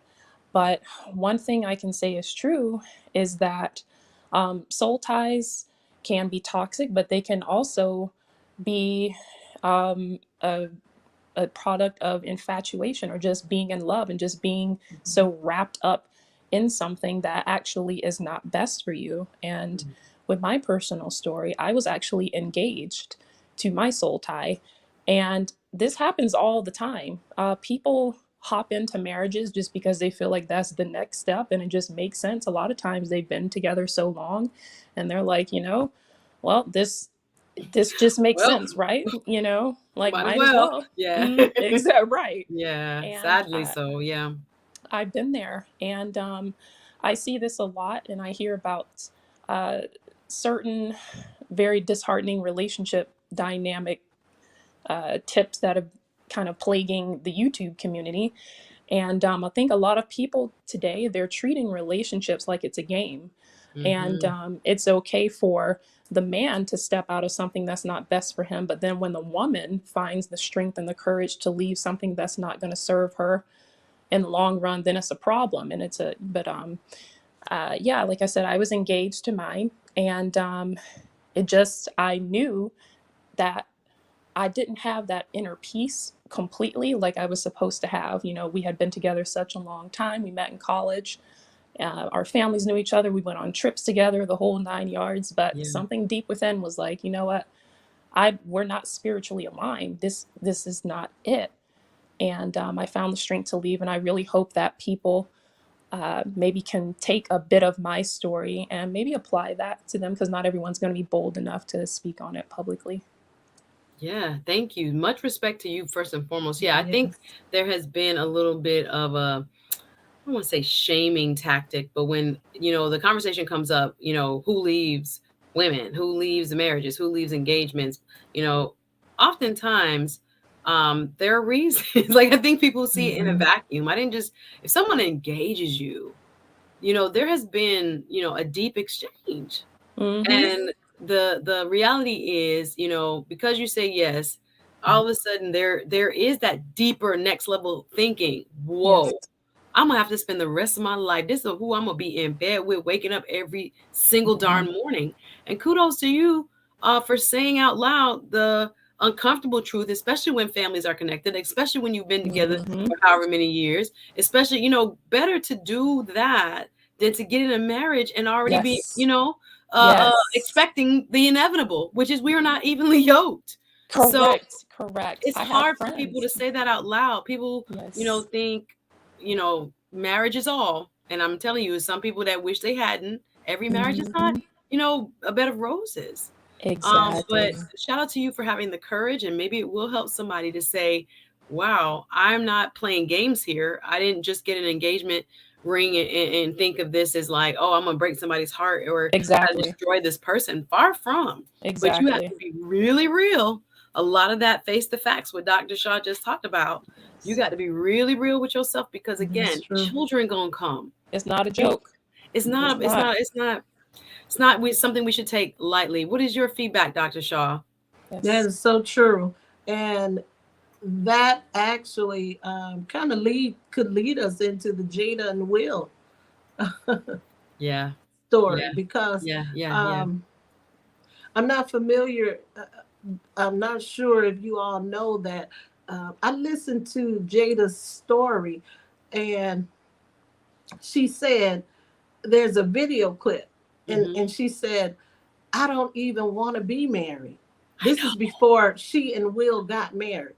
Sure She did. said, Grammy, that's she called her grandmother. She Yes. said she was 3 months pregnant, and the grandmother said, you're getting married. Wow. And the next thing she was planning her wedding. I And know. Jada said, I didn't even want a wedding. I Mhm. just wanted me and Will to get married. Wow. After she said she didn't even want to get married. But Right. see, there was a soul tie that was created. Uh, Will looked at Jada.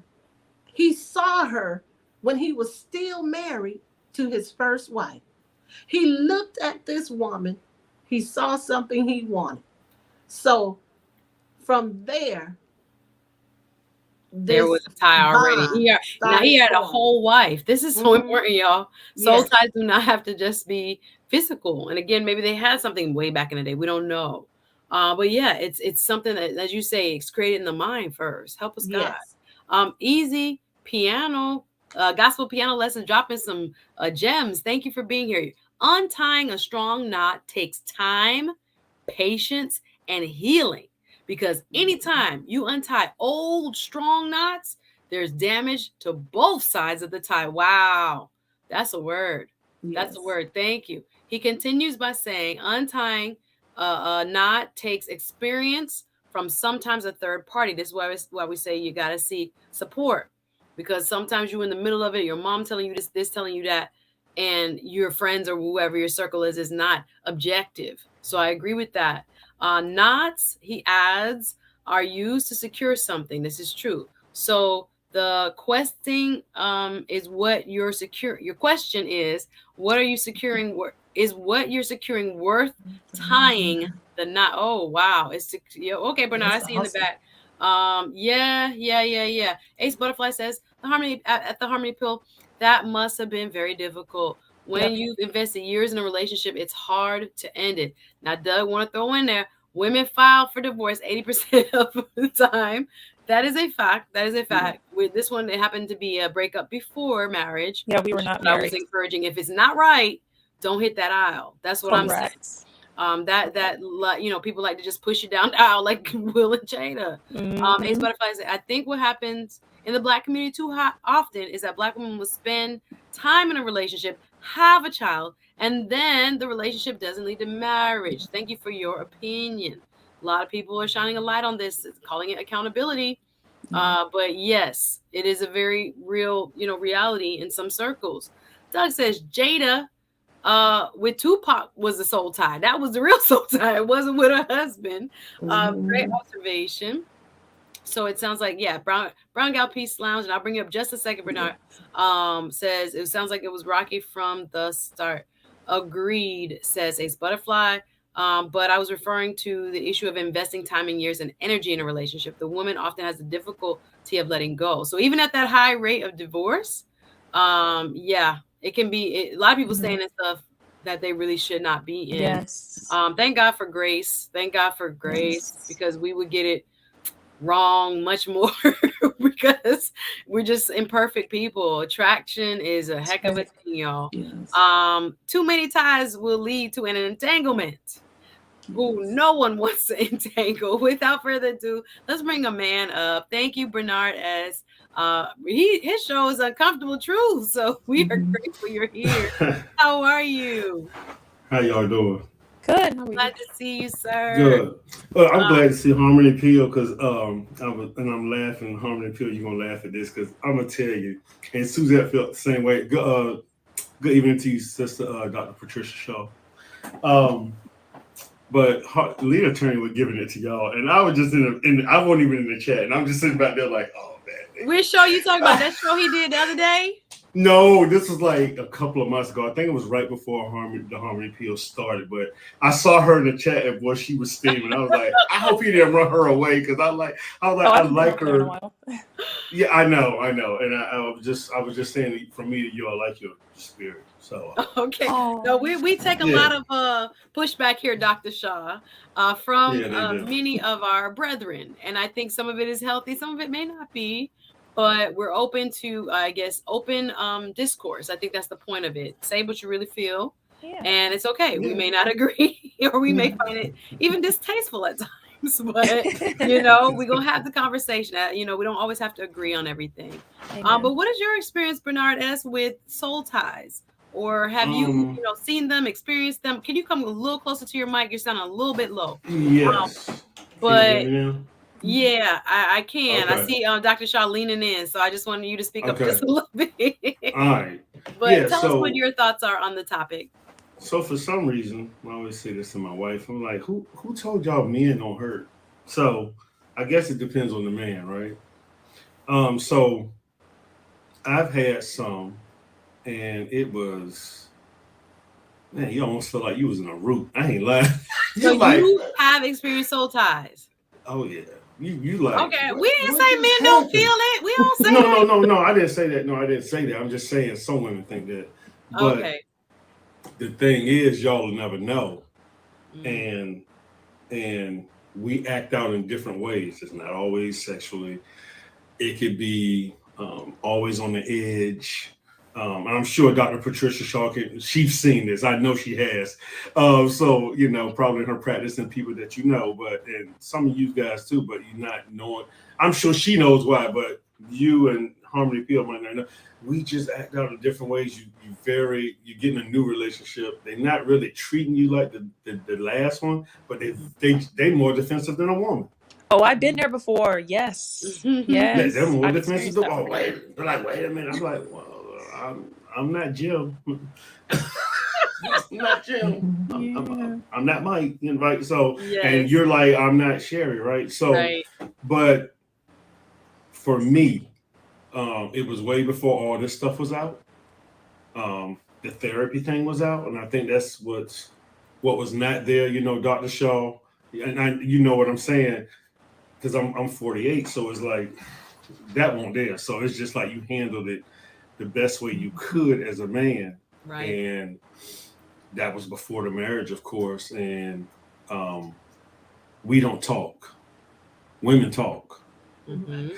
You ask us a question, and Dr. Shaw gonna probably laugh. You ask your husband or your boyfriend a question.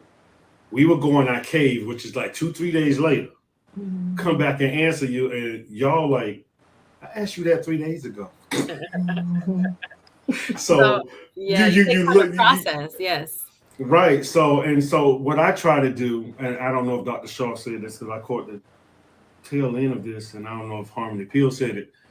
Um, I tried to find a way to process it the best way I could, by myself, which is in a lot of situations that can be dangerous, right?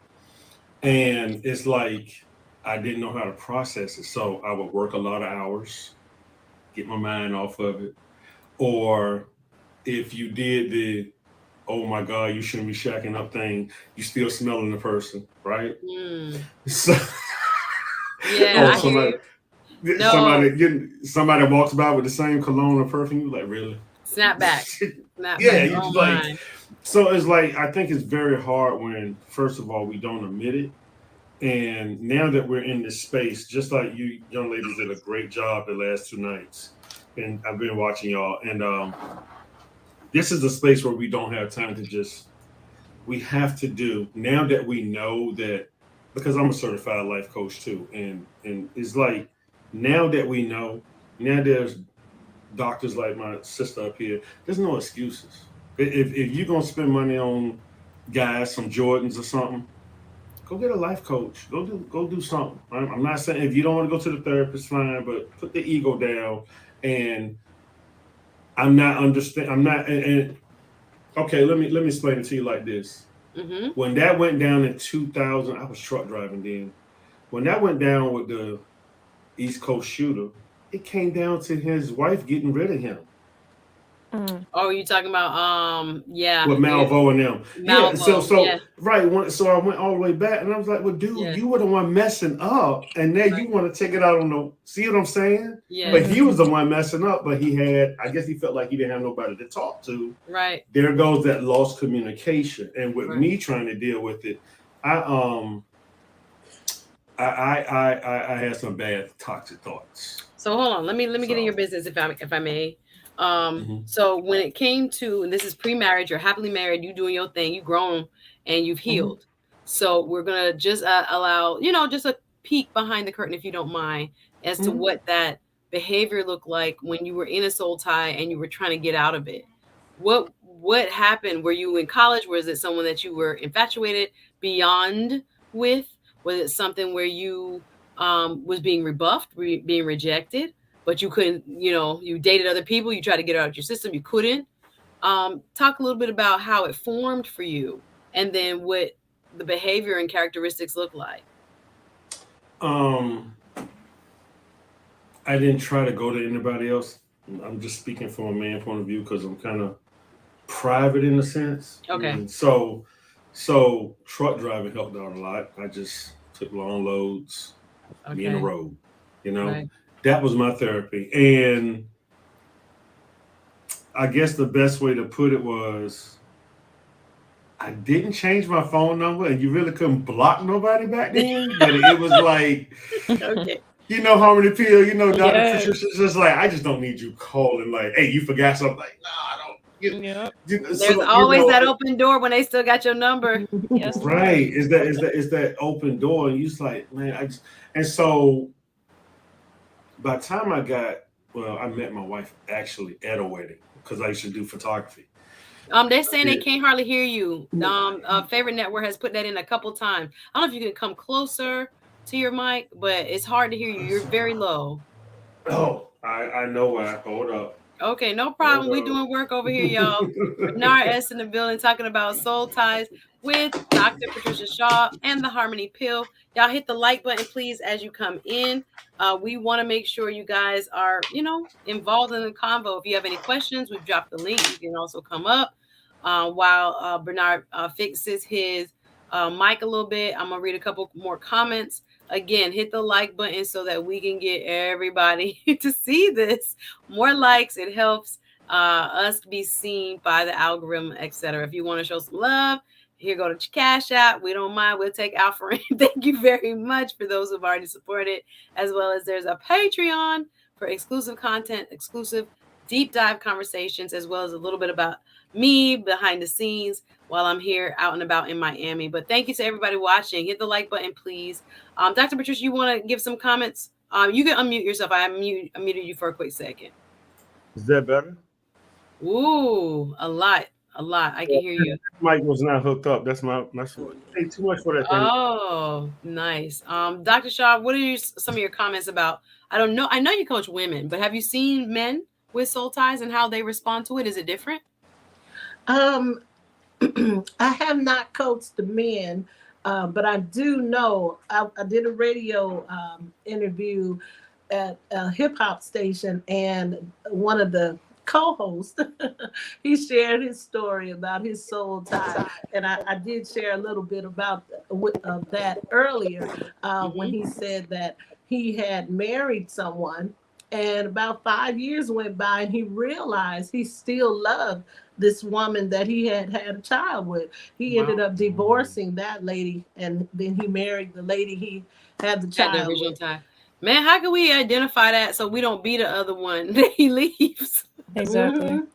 They have to be dangerous realistic. because I'm telling you, I asked guys about that. Who was your true love? And the way they talk about them so nostalgically, I'd be like, are you still That's in love scary. with this person? Yeah, that man has to be realistic, because I mean that's some internal hurt. Yeah. That's some that invisible hurt that nobody sees, and we should be getting an Oscar for. And you don't want to talk to nobody about because you're embarrassed. You don't want to go to functions because, like, oh, where your friend at? Especially somebody like with Harmony Peel and me and some other people who's had long-term relationships. And it's like you don't want to get into it, but it always brings that thing up in your throat. It's like, y'all didn't work out. Then everybody want to tell you how good it should have been. Well, I mean, they won't stand with you. So it's like, people pick teams. People get like, well, whose fault is it? It's not anybody's fault. Exactly. It wasn't my soulmate. It wasn't that. But people get nervous around it because they thought what you had was a certain thing, and they had defined it, and they thought it was going to be this ever after. But the reality is, it hurts, and then people stay away from both people, honestly, because they don't know what happened and who did what or whatever. Well, Dr. Shaw can, I know she can attest to this. The same thing happens in a marriage. Just because Dr. Shaw or anybody or some people that I've seen, I'm not even going to use her, people that I've seen, 15, 20 years, everybody in the world just think they should stay together because, we look up to you, but they have a private life. They have a private life. You want them to bring their private life like these celebrities doing to the public. It's going to be backlash. You can't make people stay together because you think they should stay together. That's interesting. Ace Butterfly asked Bernard, question from Bernard, why didn't he seek help counseling if he knew he needed it? I think it was the time. I think now we're in a very big counseling time. It wasn't nowhere on my mind. It was nowhere on my mind. Yeah. It wasn't, because I was working for myself, truck driving for 14 years. So I was just doing what I do. And it for Ace Butterfly, it's that man thing. So that was way far from my mind. The closest thing to that at the time was church. And I didn't like the way the pastor was doing things. So that won't happen. Just throwing it out there. No, I'm just throwing it out there. I'm being honest. And it is like, dude, you just need to preach. You don't need to be counseling, especially with the things I know you're doing. Well, especially what I know what you're doing. So stop. Anyway. No, I hear you. Do you think there are people that are married that aren't married to their soulmate and that soul tie is just hanging out there? Because even with the lady from In Vogue, one of the beautiful ladies, who Cindy, I think her name is, from In Vogue, is 60 years old and just filed for divorce from her husband of several years, few decades. And he was a Major League Baseball player, I believe. And I'm looking at this again. You can't understand what goes on behind closed doors with people. This is what, Exactly. again, the fantasy is dashed. The hopes are, I'm like, if she can't be happy and she's 60, they got kids and grandkids, what is going on? But do you think that could be true where there's a lot of people sitting in marriages, their soul ties are outside, or they're even, you could say, soulmate, the positive, godly person? Or is that like, I get nervous because I think about Alicia Keys, where it's like, is your husband somebody else's husband right now? Like, I don't know if this is healthy, but can you describe that, Dr. Shaw, or at least address it when it seems as if, again, if you're with somebody 30 years, say, and you're 60 and you decide to leave, again, you don't know what happens. And I'm just, strictly speculating at this time. Why do you think that occurs? Do you think people are married to the wrong people, quote unquote? I would say that a relationship can only be as strong as the foundation. So if you begin a relationship not on solid foundation, then it eventually will crumble. So today I read this post where this lady said, I'm marrying for financial reasons. That does not make a solid relationship. So the thing I said to her was, if the man that you decide to marry knows that is your purpose for marrying, then make sure that you're honest with the person. Right. A lot of times people get married because my father told me, because my mother wanted me to get married, because my grandmother wanted me to get married. But what about you? Was this your choice? Wow. And so when you find that it wasn't your choice, then it's going to come crumbling down. Right. To be with somebody for decades and like you said, we don't know what happens behind the scenes, but what happened that it took so many years for it to break? Right. We have to be honest with ourselves when it comes to relationships. Yeah, let me thank you for that, Dr. Shaw. Let me read a couple of the comments in the chat. Welcome. I see some new people. Hit the like button as you come in. Welcome. I saw Talk with Tori. I will be over on Talk with Tori very soon. I think it's week after next. I'll be playing game show. He's a game show host, y'all. I'm excited to collab with him. And then he will be on my show the last Saturday of the month talking about brain health and mental acuity, sleep, all type of stuff that we need to kind of address as we age, and making sure we are staying on top of our game when it comes to brain health and mental health as well. So Talk with Tori, nice to see you. Thanks for inviting me on your show. Actually, you know how I won it? I was on somebody else. I was on Blind Guy, his wife, their life YouTube earlier, passed it through, and they had a little raffle going, and I won the interview. So it was kind of cool. That's so look, stuff. Again, good positive relationships created through this beautiful space called YouTube. Yes, Cindy Heron, that's her name. Thank you very much. Yes, Ace said she was married for 29 years. I saw this on YouTube. I was thinking maybe there was cheating or something else involved. Why would you divorce after all those years? We don't know. Yes, as a community, we have finally started to embrace says Moments with Mickey Red, counseling, and promoted it. There had been, I should say, such stigma attached to it. Shout out to Sir Hill Speaks, one of the moderators last night over on Black Man Unfiltered.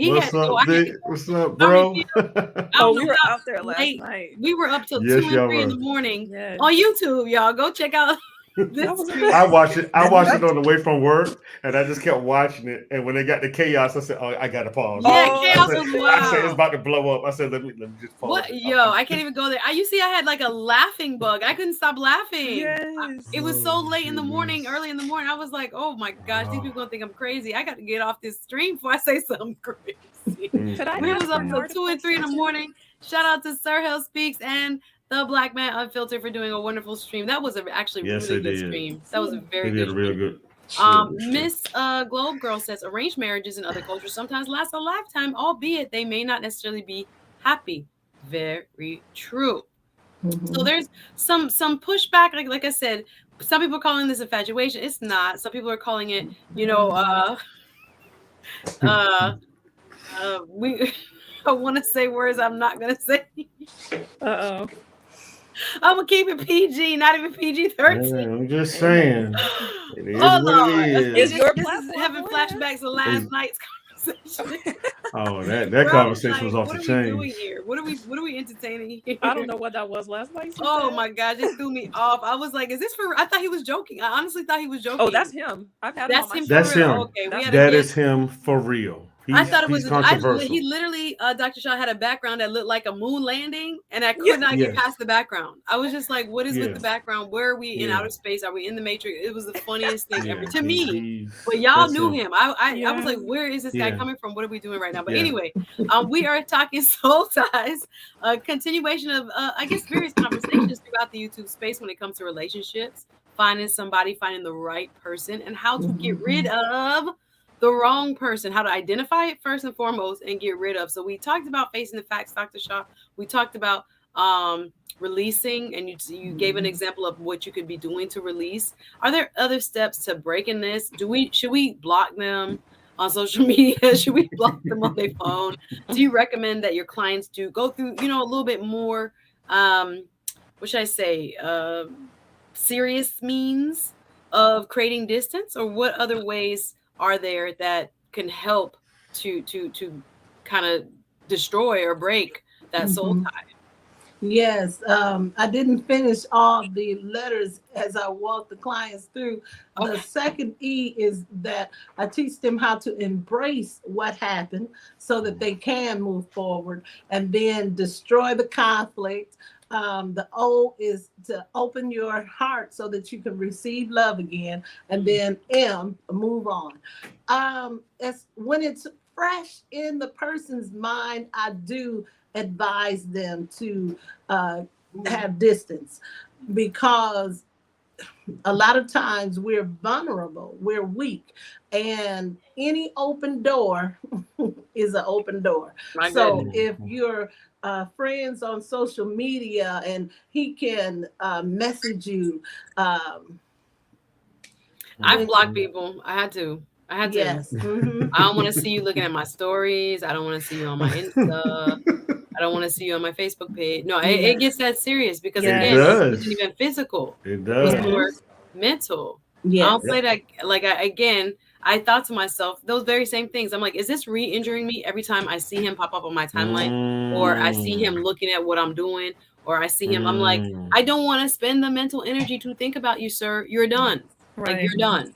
So I've had to do it. And I again, it was a non-physical soul tie. I thought to myself, golly, this is so powerful, Lord. Like you say, what you think about, Mhm. what you create in your mind can be so powerful in every area of your life. And especially when it comes to relationship, especially when it comes to women, and what we think about, what we think we have, what we think we're going to be with this man.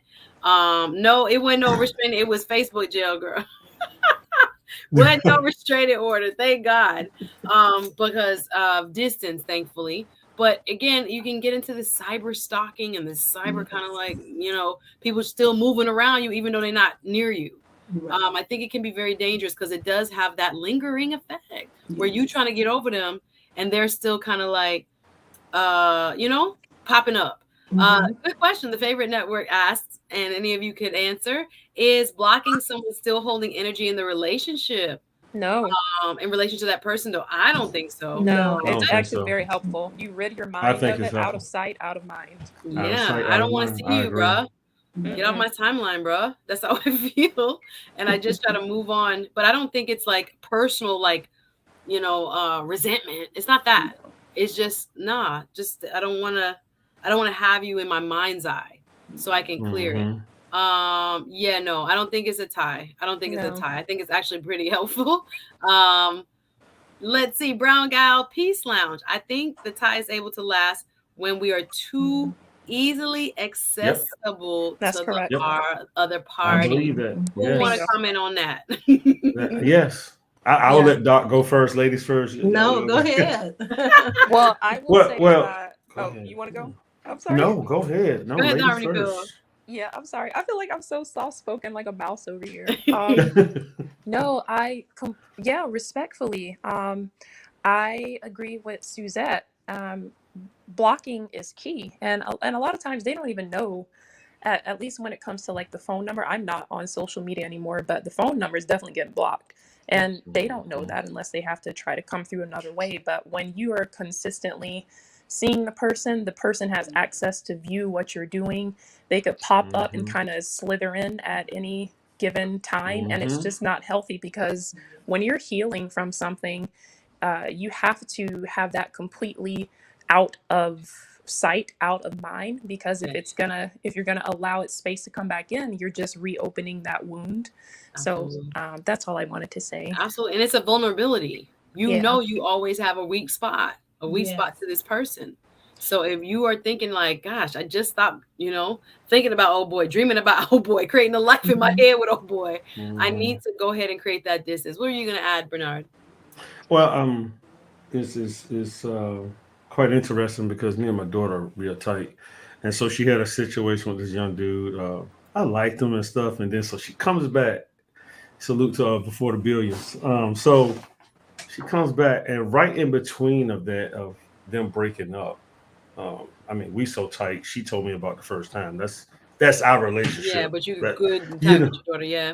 right. We're real tight. So it's like, and not even with her mom. We not me and her mother not together. But it was like I said, I learned something today. She said, "What's that, Dad?" I said, "Well, I learned something that's just as powerful as love." And she said, "What's that?" I said, "When you give people unconditional trust, that's why it hurts so much." And she looked at me. She was like, because she's did a few marches up in Lynchburg where she's at. She's getting her master's now, so she's a Okay. tiger like me. Yeah, Yes. she's a tiger. So and she sat back and she goes, "I felt that, Dad." She said, "I get it." And she said, Yes. I'll hold it back Mm. and balance it out with my love this time." She said, "Because you're right. To come to find out that guy was cheating on me." She said, "But that unconditional trust, that's what made Yes. it hurt." She was like, "You're right." So me and her talk like that. And I Yeah. make sure we talk like that. We've always been open, Yeah. because I know there's going to be times when I try not to call her baby, but I'm just not going to be there for my baby. But Yes. that conversation needs to be in the back of her head and be like, okay, you know Oh what, yeah. my daddy said this. So I plant seeds with everything. She sends me stuff. I send her stuff from TikTok that we enjoy. Mostly mine stuff. She's going to be 24 next month. My son will be. Fantastic. It's Yeah, fantastic that y'all and have that level of relationship that she'd open up and oh yeah, share. Because I oh think yeah, even without a soul tie, that's helpful information. Because yeah, sometimes that unconditional trust in a regular relationship, in a regular bond pairing, yeah. can very much break you and leave you injured and sometimes scarred. So Yeah. what you're Yeah. saying is real true, and I'm glad you helping her navigate. A lot of us didn't have dad in the conversation to help us navigate, especially in those tender years in your 20s. And I'm gonna say I fought and she wants to. She's the reason why it's been taking me a while to do my first video. I want her to be my first guest Aww.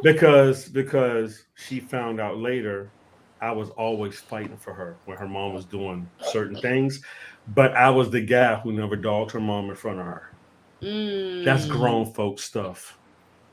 Just know Daddy's here to pick you up in the big rig. We going for a ride. Let's go. Yeah. You know what Yeah, I'm this is saying? this is And a just good. just enjoy our moment. You know what I'm Yeah. saying? No, And and so again, last and call for the yeah. panel. Sorry, Bernard. I just want to Oh, cut you you good? because I want to get to a few more. Welcome, guys. We're gonna be on for a few more minutes. So if you want to come up to the panel, right now is your chance to speak with Dr. Patricia Shaw. We are excitedly, visiting a taboo in some respects. Mhm.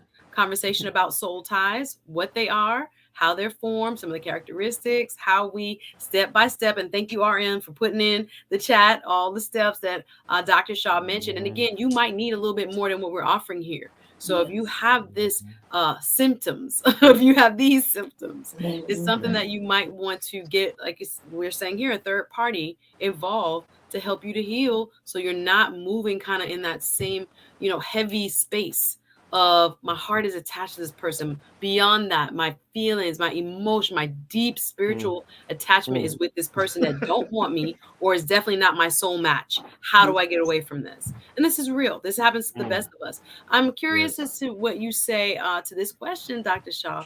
The Favorite Network says, can co-parents, so people who made a child together, break a soul tie? I would say yes. And before I go on, can I say something on the person who asked about the blocking people?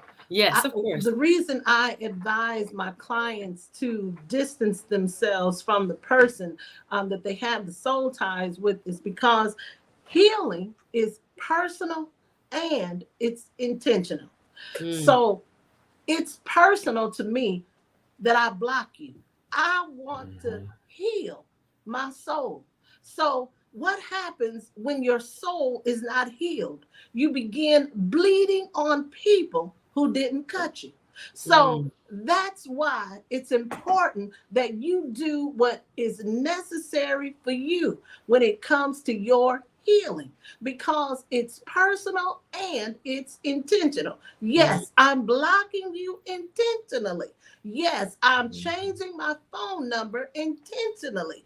Yes, I'm doing what I need to do to get my healing. So co-parents can heal from a soul tie. You just have to yes, I'm gonna say the answer is yes. Yeah, so it got to be intentional. It definitely has to be intentional, because I think, again, we are not carrying it with like a resentful spirit or malicious spirit towards the other person, or he needs to pay for. That's not what I do blocking for. I need to be rid of you. I need you to stop calling my phone. That's what I'm gonna need you to do, so I can, move on. Lots more in the chat. Final comments and questions coming up. So yes to this question. Yes, with intent. Yes, both in mind and action. Absolutely. Hey, Demons Creative, nice to see you. Harum says, I'm a relocation expert in case y'all need help. And that's real, because these things, this sense of ownership can come into play. Somebody says, oh, daddy's girl, for sure, for sure. Love it. You went viral, the Harmony Pill? Listen, I'm not even about to get into it tonight. No, I got to check you out. Where? There's no telling. I mean, I've already been called some.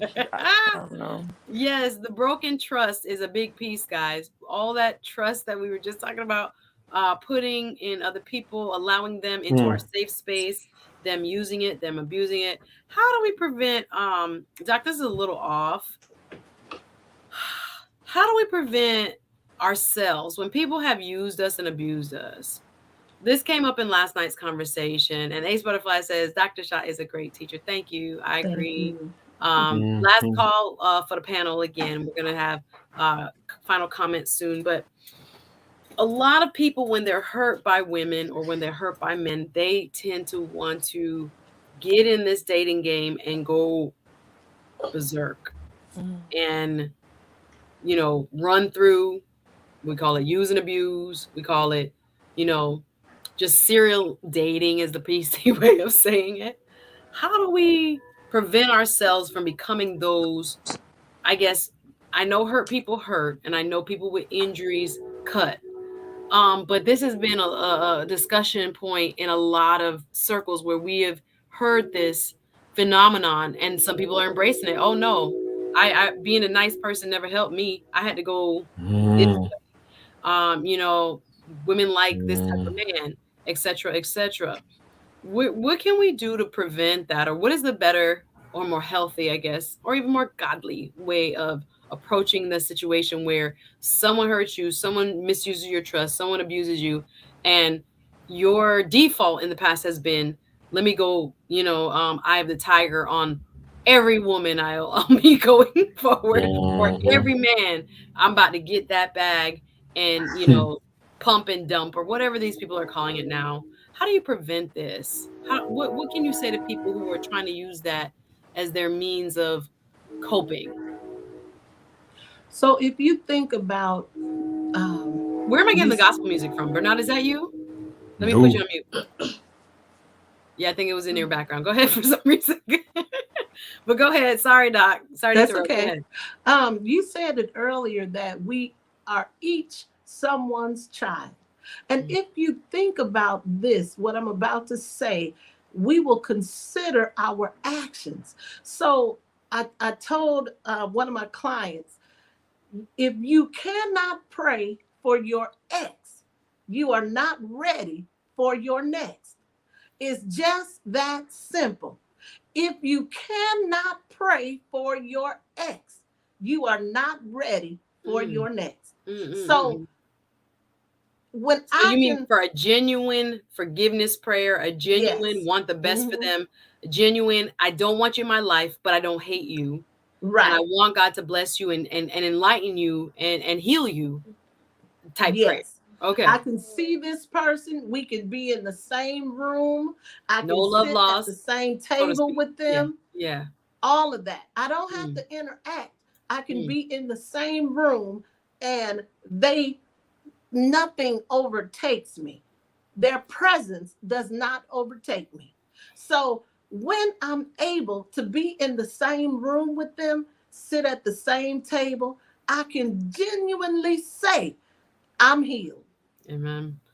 Amen. That's real. I think there's so many people that again, instead of lashing out, there are so many other helpful ways, productive ways to deal with when somebody violates you, your trust, your invested time, your invested money. There are people that are going to play games. I call it the victim of it. I've seen it and I'm like, gosh, I thought this was a really good guy. And it turns out not to be. So we got to be very careful that we don't, in anger, in hurt, go back and try to injure other people the way we were injured. Brown Gal Peace Lounge asks, I heard that empaths, people who can empathize to, a deep level with other people and their hurts, and narcissists often gravitate to each other and become negatively tied. Wow. Do you see this in your work? What say you, Dr. Shaw? Now, Brown Gal Peace Lounge. Yes. I know empaths and narcissists, but I'm not really familiar with that. Okay. Anybody else want to comment on that? Yes. Go ahead. Um, I have definitely heard this, and it's true. I've been in that situation before.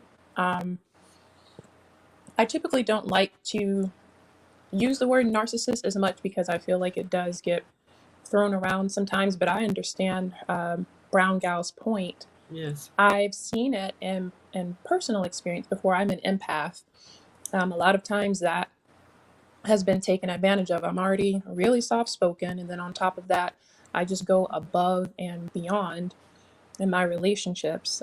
Super, you know, just over There the for top, like you people. get my Yes. whole heart, the Yes. submission, the heart, everything, you got it. And I've been in that situation before where I have given too much of my heart too soon before. And sometimes people can prey on that. So, yeah, I can see her point. Yes. I can see that point very good. Very clearly, excuse me. What would you say, Bernard? Anything you want to add? And I'm gonna ask a couple more things from the chat and then we're gonna get final. Yes, and yes, y'all, that was a train because I just like tuned it out listening to y'all. Sorry I about was that. like, who But playing an organ in the background? no, we won't preach you. Not an I We're felt regular like, organ. people. okay. She really got church on her mind. I was gonna Okay. ask, because I asked my daughter this, and Suzette already knows I treat her like a sister. Harmony Peel, I don't know where you're gonna be in that. I don't know if you're gonna be a daughter slash sister. We're gonna figure that out. Yes, sir. Uh, but Doc, I wanted to ask you: do you suggest this? And I told my daughter from here on out. Now she's dating a guy whose family's from Ghana, so you know how they love her because she's about the education. They about the education. But I told her before him, I said from here on out, you need to do a background check Mm, because I'm not there. I said, man, if you call me wrong, I'm gonna come wrong. And I meant what I said as a father. I'm putting that out there publicly because she does my son, daughter, and I. We don't start nothing. We're the lions that's playing with the mouse. Leave us alone. mm, But if you come to us, we're not going to roar. We're going to bite you too.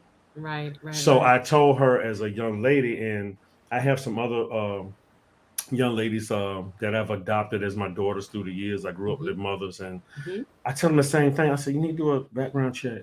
I said, I don't care how good he look. I don't care what he I smell like. agree. I 100% I agree. mean, we're just at that point now because women are very vulnerable when you stay by yourself. Yeah. I don't care, and I don't mean to say I don't care. And you ladies up here are mature. Yes, you're strong, but you're strong to a certain point, Oh, I right? agree. I You know, agree. physically, Mhm. physically. I'm not And saying mentally emotionally too. and emotionally too. You know, and because some guys I know Dr. Shaw knows this. Not just a gift of gab, but they work on knowing what to say and how to say it, Oh, we have when whole to say YouTube it. channels teaching them what to say now. Okay. It's crazy. You know, You gotta so really be discerning. I Yes. don't know. I was asking still, Dr. Shaw, have you ever recommended that to any of your single I kind female of missed clients? it. Would you mind? Which would be doing a background check. Would you could yeah, would no, would you have you ever told any of your clients that Yes. female clients? Three Okay. C's: criminal, credit, and the medical. But it's three C's. Yes, Yes, we I check got you. the Okay. criminal Clean bill of record, the health. credit Clean bill of check. health. Yeah. No, my cousin just Right. met somebody, and we were like, "Boo! If y'all really serious, especially when you get to that serious phase." She's in her 40s, and I was just like, "Sis, no, this is not surprise me later time. This is Right. if he say who he is, and you won't Right. find nothing crazy. I think that's perfectly acceptable I in the times that mean, we live in." Yes. I'm not Yeah. saying this happened with In Vogue, but Melinda finally came out. Yeah, Mhm. Bill had something to do with that little island. That's what Mm, Melinda Gates said. So mm. she backed off, but she finally said, "Look, yeah, that's what happened, and I'm not about that." Like, see what I'm saying? Yeah, So no, yeah. A lot of yeah, people change their it's minds as to what they accept in a marriage. That's another but thing. I will say Mhm. this: I grew up seeing, and I was going to do a documentary on it. There's no reason to. She left, but just like a lot of first black ladies I grew up seeing, they would not give up the position knowing what their husbands are doing as a pastor. Ah, They gotta wear that hat. Come on, Dr. that's a Shaw. whole other Dr. Shaw. conversation, but Doctor. ah. But no, but that's what I'm saying. That's what I'm saying. Oh yeah, they want the And power and the prestige, even though they know that the funny business is taking place. Sir, right. we gonna leave that on that table right there. Amen. UFO Kamikaze 1 took a year alone to find his single identity again after his breakup with his ex. Best decision ever. This is true. A lot of people, especially in your deep bonded soul tie like relationships with people, you can't just leave them and pick up yourself and go to the next person. That rebound is real. And oftentimes, again, the healing is going to take some time, guys. So if you feel, you're still reeling from the pain, that's natural. So it might take more time, some less, for you to gain back your sense of self. This is the worst time to date, when you're not your complete self, when you have an injury, when your self-esteem is low. People prey on that. Yes. People can sense that. You start telegraphing your problems. You start telegraphing, your insecurities. And as Bernard just mentioned, there are people that are so well versed in how to exploit that. It's the times we live in, y'all, and this is not to down every single man everywhere, no, but there are these predatory type, I don't know if they call them Rico Suaves or Romeos, but Mm-hmm. that's what we used to call them, Rico Suaves. The That's Tinder Yes. swindler. Tinder There you swindlers, Yes. go. There exactly. you go. So we have to There guard you our go. hearts, y'all. I'm enjoying the conversation. If you have any final questions, y'all drop them in the chat. I love what I'm seeing. They say you dropping bars. Thank And you. another thing I tell my daughter too. Yes. See, and this is for the women out here. I don't care how old you are. You can't. Don't give them so much, because see, my daughter mentions it, but she doesn't mention it. Before you even get to me, you got two other guys. She got my son, and then the son her mother had before she had her. You got two men to get through before you even get to me. Mm. And a lot of times is, if I know Harmony, Pia, or Suzette don't have a brother, men take advantage of that. Oh yeah. Yes. No, And they they wait take for it. They prey you on that you kind of vulnerability. have to really know that you're going to be with that person before you even drop all that. And so still back to the soul tie thing, that's how soul ties end up happening, because some women don't have none of that, never had any family, and they Yes. make that man that soul tie, whether he's good or bad. Yeah, Exactly. and that could That's a turn into problem. some dangerous real But quick. it happened. That's why a doctor is a doctor. That's why she probably stays busy. I'm Yeah, this is sure. interesting. UFO kamikaze ads. Also be cautious of the ones who go above and beyond to sell themselves as a nice guy. Exactly. Yeah. Anytime they're Yes. so, I'm a nice Yes. guy. I hear you on this. I'm like, if you're a nice guy, you ain't gotta tell me that, bruh. You show me that.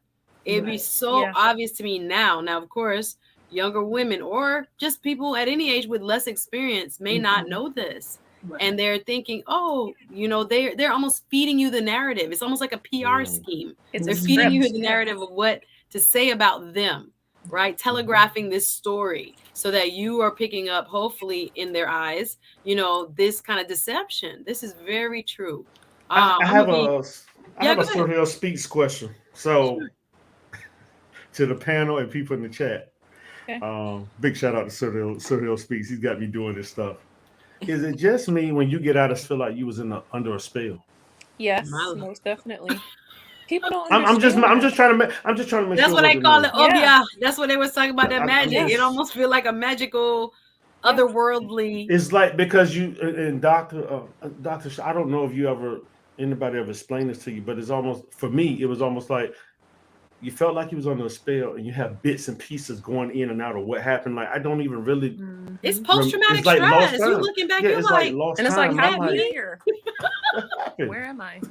Yeah, it's like I I yeah. was Was I just in the checking to Twilight see if it was Zone? me. I Right. felt I like was that. just see if it was Yeah. me. Yeah. I Okay. felt like that All when right. I was engaged. And that's another thing I feel, because women are emotional beings. Not Mhm. guys typically are just not wired like we are, obviously. But Right.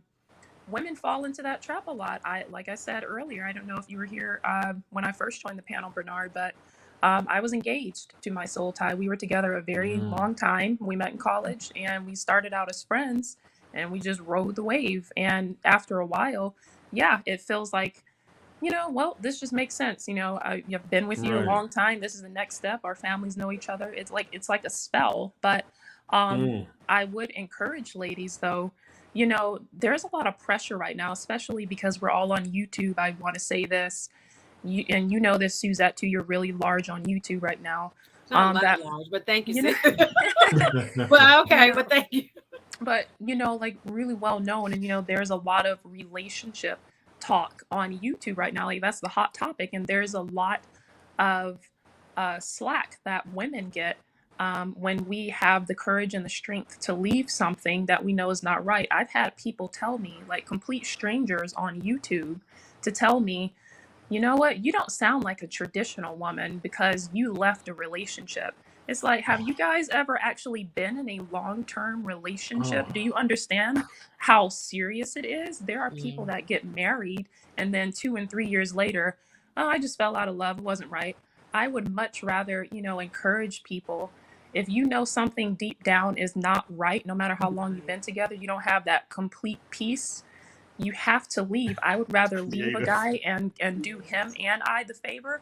I would Yes, rather leave him as a girlfriend instead of divorcing him and having him pay me alimony. exactly. No, I think this Mm. this idea that we're supposed to almost take abuse as a Yeah. traditional woman.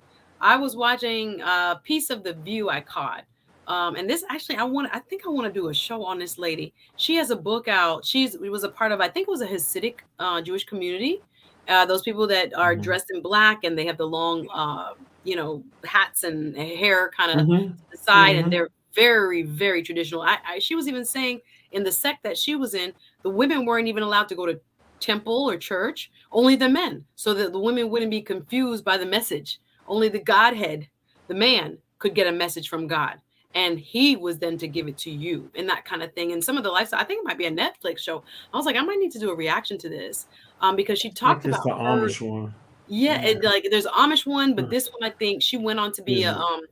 like some kind of Hmm. clothing designer or something, and she broke free. Okay. The husband is suing her. It's very, very highly um contested because she's exposing this secretive community or sect. And I thought to myself, Mm-hmm. Lord, if they think this is traditional, like the idea of traditional, I was just like, I just listened to her. Of course, she is was on an extreme.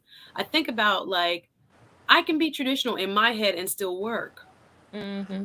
That's how what I think. Mm-hmm. But I think within this space on YouTube, people have these extremes sometimes Exactly. of views of, you know, I don't know if it's barefoot and pregnant and don't say nothing, don't do nothing, don't look me in my face. Yep. kind of, You can't kind have a of, voice. Can't have a yes, voice, kind or of you're a modern oppression is woman. traditional. I'm not for Mhm. that, bruh. I'm not. That's not where we are, and I don't think that's realistic to even expect Nope. in this day and age. Like, why would I want to be under oppression almost calling myself a wife?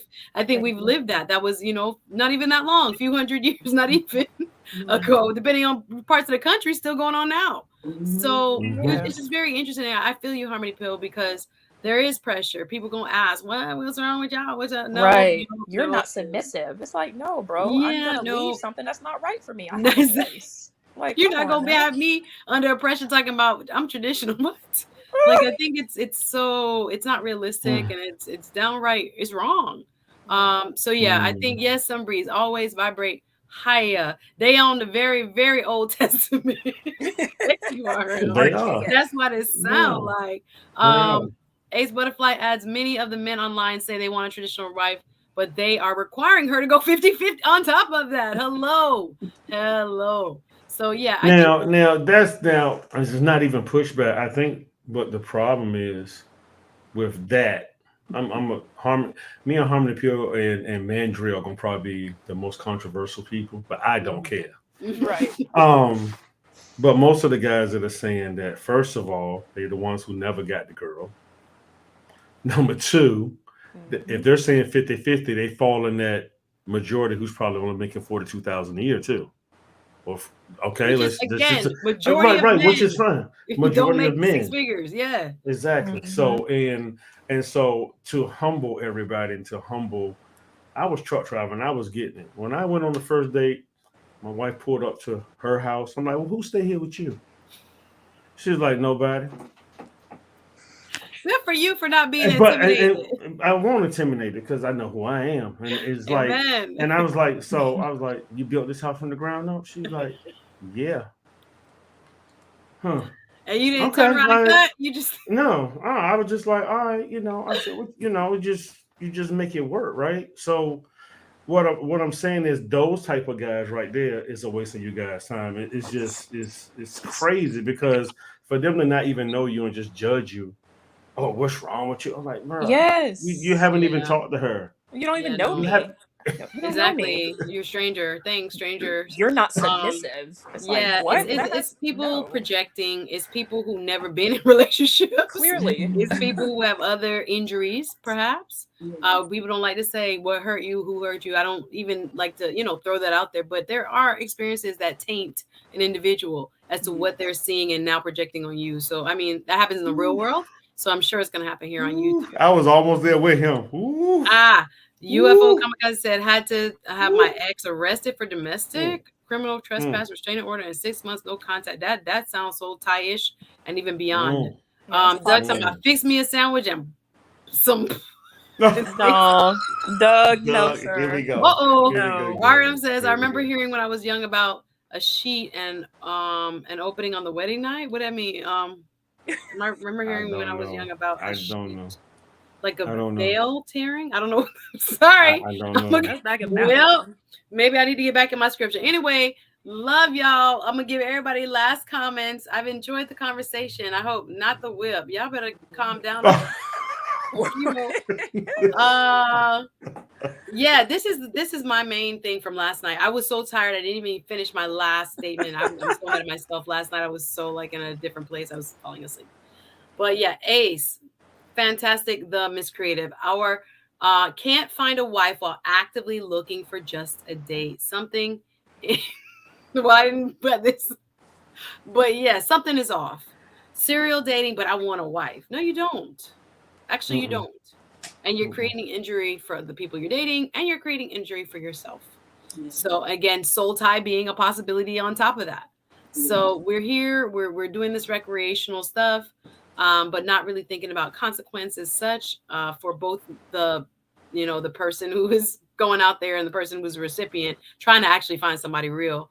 But yeah, it's dangerous out here, guys. I don't want to discourage everybody, but soul ties are most definitely real, and we got to be cognizant of it, and Oh we got to yeah, know what to definitely. do. Hopefully, if we end up in this kind of unhealthy or ungodly, more accurately, um, measure of a relationship, where in your mind, in your heart, in your spirit, you are supposed to be with somebody who God definitely did not ordain you to be with. And Hmm. yes, we didn't even get to the Tupac and all that. I think we have covered a good amount. So who wants to give their final statements, y'all? I appreciate y'all in the chat. Hit the like button. How many likes do we have now? You'll Bernard, we'll be start with you. We'll go sure. counterclockwise. So let the gentleman go first. Final statements. Sure. I just say everybody has a heart, a soul. You have to respect each other. You got to know what you want up front. And I would give this example. When me and my wife went on our first date, we sat down and we both said, "We're not here to play games." She said, "Well, me either." And she said, "Neither am I." On the first date, we had a goal. It wasn't nothing crazy. It wasn't, we had a goal. So know what you want and know who you dealing with. And, I'm a protector by heart. So, yeah, and for the ladies out here, just, don't just take anything. You don't do it in the store, so don't do it with your soul. Mm. That's how I feel about it. That's hey, drop that mic. Let's go. Thank you, Amen. Mr. Bernard S. for coming through with that beautiful background. I meant to tell you, I love the background, sir. We new and improve. Okay, okay. And I'll see you next time. Appreciate you coming up and sharing your personal insights. And then there were two, Miss Harmony Peel. What are your final comments? I'll leave Doc with the last word. Yes, and again, I'm so grateful for you allowing me to be up here, Suzette. I look up to you like a big sister. I really admire you. So thank Appreciate you. it. Um, this soul tie conversation actually came at the perfect time. I feel like both of you are very anointed to speak on this. I've been wanting to hear more about it. And what I could say just to the ladies, being myself a lady, um, speaking from someone that's been in long-term relationships and again being engaged, I almost took that step, that leap that would have ended up being my demise. And so what I would encourage ladies to do, given what we hear in these spaces, do not feel pressured and don't allow anyone to make you feel like you are less of a woman. Don't make anyone feel like you're disrespectful or not submissive or not traditional and not wholesome because you find the strength and the courage to leave a situation that you know is not going to serve you. If you know it's not God ordained, because He's going to give you peace when it's for you. And if it's not for you, you're going to have that thing in your spirit that's like something's off. So don't be afraid to step out. And with if you are dealing, with a soul tie or getting over something from the past, I encourage you to just be kind to yourself. Take as much time as you need to be very intentional with the healing, and God will definitely get you through. Thank you so much, ladies, for having Awesome. me on. Good word. The Good Harmony night. Pill, thank you Thank for you. coming up, sharing your personal story and giving us that wisdom. Appreciate you, sis. Always welcome up here. You see what we do? We try to do work here, Dr. Shaw. We Yes, got I a lot of see. people that need healing. That's what I think the theme of last night, tonight, even Monday night. I've had three strong. Y'all, I'm taking a break. Y'all not gonna see me Thursday, Friday. I'm gonna be back Saturday. I'll tell you what my shows are. Saturday, Monday, I have shows already lined up. But yeah, people need healing. It's a lot of hurt people Yes. walking around with cuts on their spirit, baggage from the past, shame, guilt, just suffering in silence. And now add anxiety and everything that's going on in society. There's so much bubbling in people's spirit. So expecting us to come, to a relationship whole sometimes is not practical if we have not done the work. So we hope we are encouraging you through tonight's program to do some of the work. So what are your final comments, Dr. Shaw, as it pertains to soul ties and breaking them? My final words would be there is a correlation between our self esteem um, and us really getting the relationship that we desire, having the love that we deserve. And the higher we go, the more we know. So as I elevate myself, as I elevate my thinking, then I become a different person. When I become a different person, then I begin attracting different types of people to me. So elevate your thinking. Um, Let go of the shame. Let go of everything that doesn't serve you. That's how you get what you deserve and what you desire, by letting go. Doc, something just pricked my spirit. Thank you. Everybody's giving you their feedback, their positive feedback. Well done. Yes, thank you for being here. There is so, let me stop covering my mouth because I just feel like it hit me just different, and it's good to be reminded. Sometimes we get lessons just from different people in different ways, and you get the reminder when you need it. Hopefully I'll do this on my Patreon. When we think about the life we want to create, help me, oh God. It starts with your personal belief. So much about your life and what it represents or how it becomes starts in your mind. And relationships, as you have just described, are no exception. So your personal belief as far as self-esteem towards you, what you are, what you deserve, both consciously and subconsciously, play a huge role in uh, the likelihood that we will end up in something we truly deserve or not. And it's an awareness. Like I said, it just pricked my spirit when you said it in terms of other areas of life as well. The idea, and I think it was JC, the wealth guy, or I think that's his name, JC Wealth Engineering. Another YouTuber talks about that, like creation of wealth is here first. Creation of stability in one's life is here first. We were trying to skip this step for whatever reason in our microwave society. We want to get the man and then get the healing. No, no. We have to heal first. And again, it's not about becoming, your best self as far as money and career. No, no, no, no, no. It's about that mental, emotional, and spiritual healing that comes into play in all aspects of our lives so that we can help me, oh God, live as fully as we deserve as children of God. I'm moved. We're closing out and I'm ready to go again. Die. You were wonderful. Beautifully done. Listen, I'm not having no stream tomorrow. Y'all will make me tired. It takes Sunday. Listen, this is the day the Lord has made. I'm gonna go Saturday, and then next Monday I have Developing Dad is gonna be on. But y'all support good content, support good content creators. Dr. Shaw is the real deal.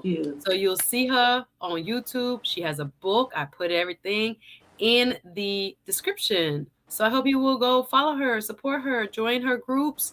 If you need one-on-one, Brown Gal Peace Lounge approves. Thank you. Thank you. I really appreciate you. Somebody says, thanks, Suzette. I really appreciate that you bring experts on the show to give us self-awareness. This helps me ask questions easily, more easily than go to the listen. I keep telling them it's like therapy. Y'all getting this for free. Y'all show some love. I appreciate you. Yes, Saturday is Good Friday. Whoa, it's the season. I've had some great revelation this season, y'all. I can't wait. Yes, JC was great. For those who celebrate in all Ramadan is happening, or is it Ramadan? Is Ramadan something else? I think it's a holy month going on for my Muslim brothers and sisters. Of course, this is a holy week. My goodness, it's like I'm just living. I got to remember these things are happening. And well, Miss Gold Girl talking about was skeptical at first, but now I'm sold, Dr. Shaw. Thank you. Glad you approve. Thank you. They say, Suzette, I love your wholesome content. I need it in this rough world. We try, because I started out with more conversations like this. I'm just kind of, I'm small enough on YouTube where I can try to just do what I like. And if I like a little social justice, I'm going to do it. If I want interpersonal, which will be today and also Saturday, favor over failure and fear is Saturday. Favor over failure and fear. Maya Auguste, Haitian American out of Palm Beach. She is going to be my guest. Also has written a book. Monday, Developing Dad. We're going to say, how do you know he's ready? How do you know he's ready? Y'all think they're ready. They don't be ready. Interesting conversation, 7 p.m. Monday.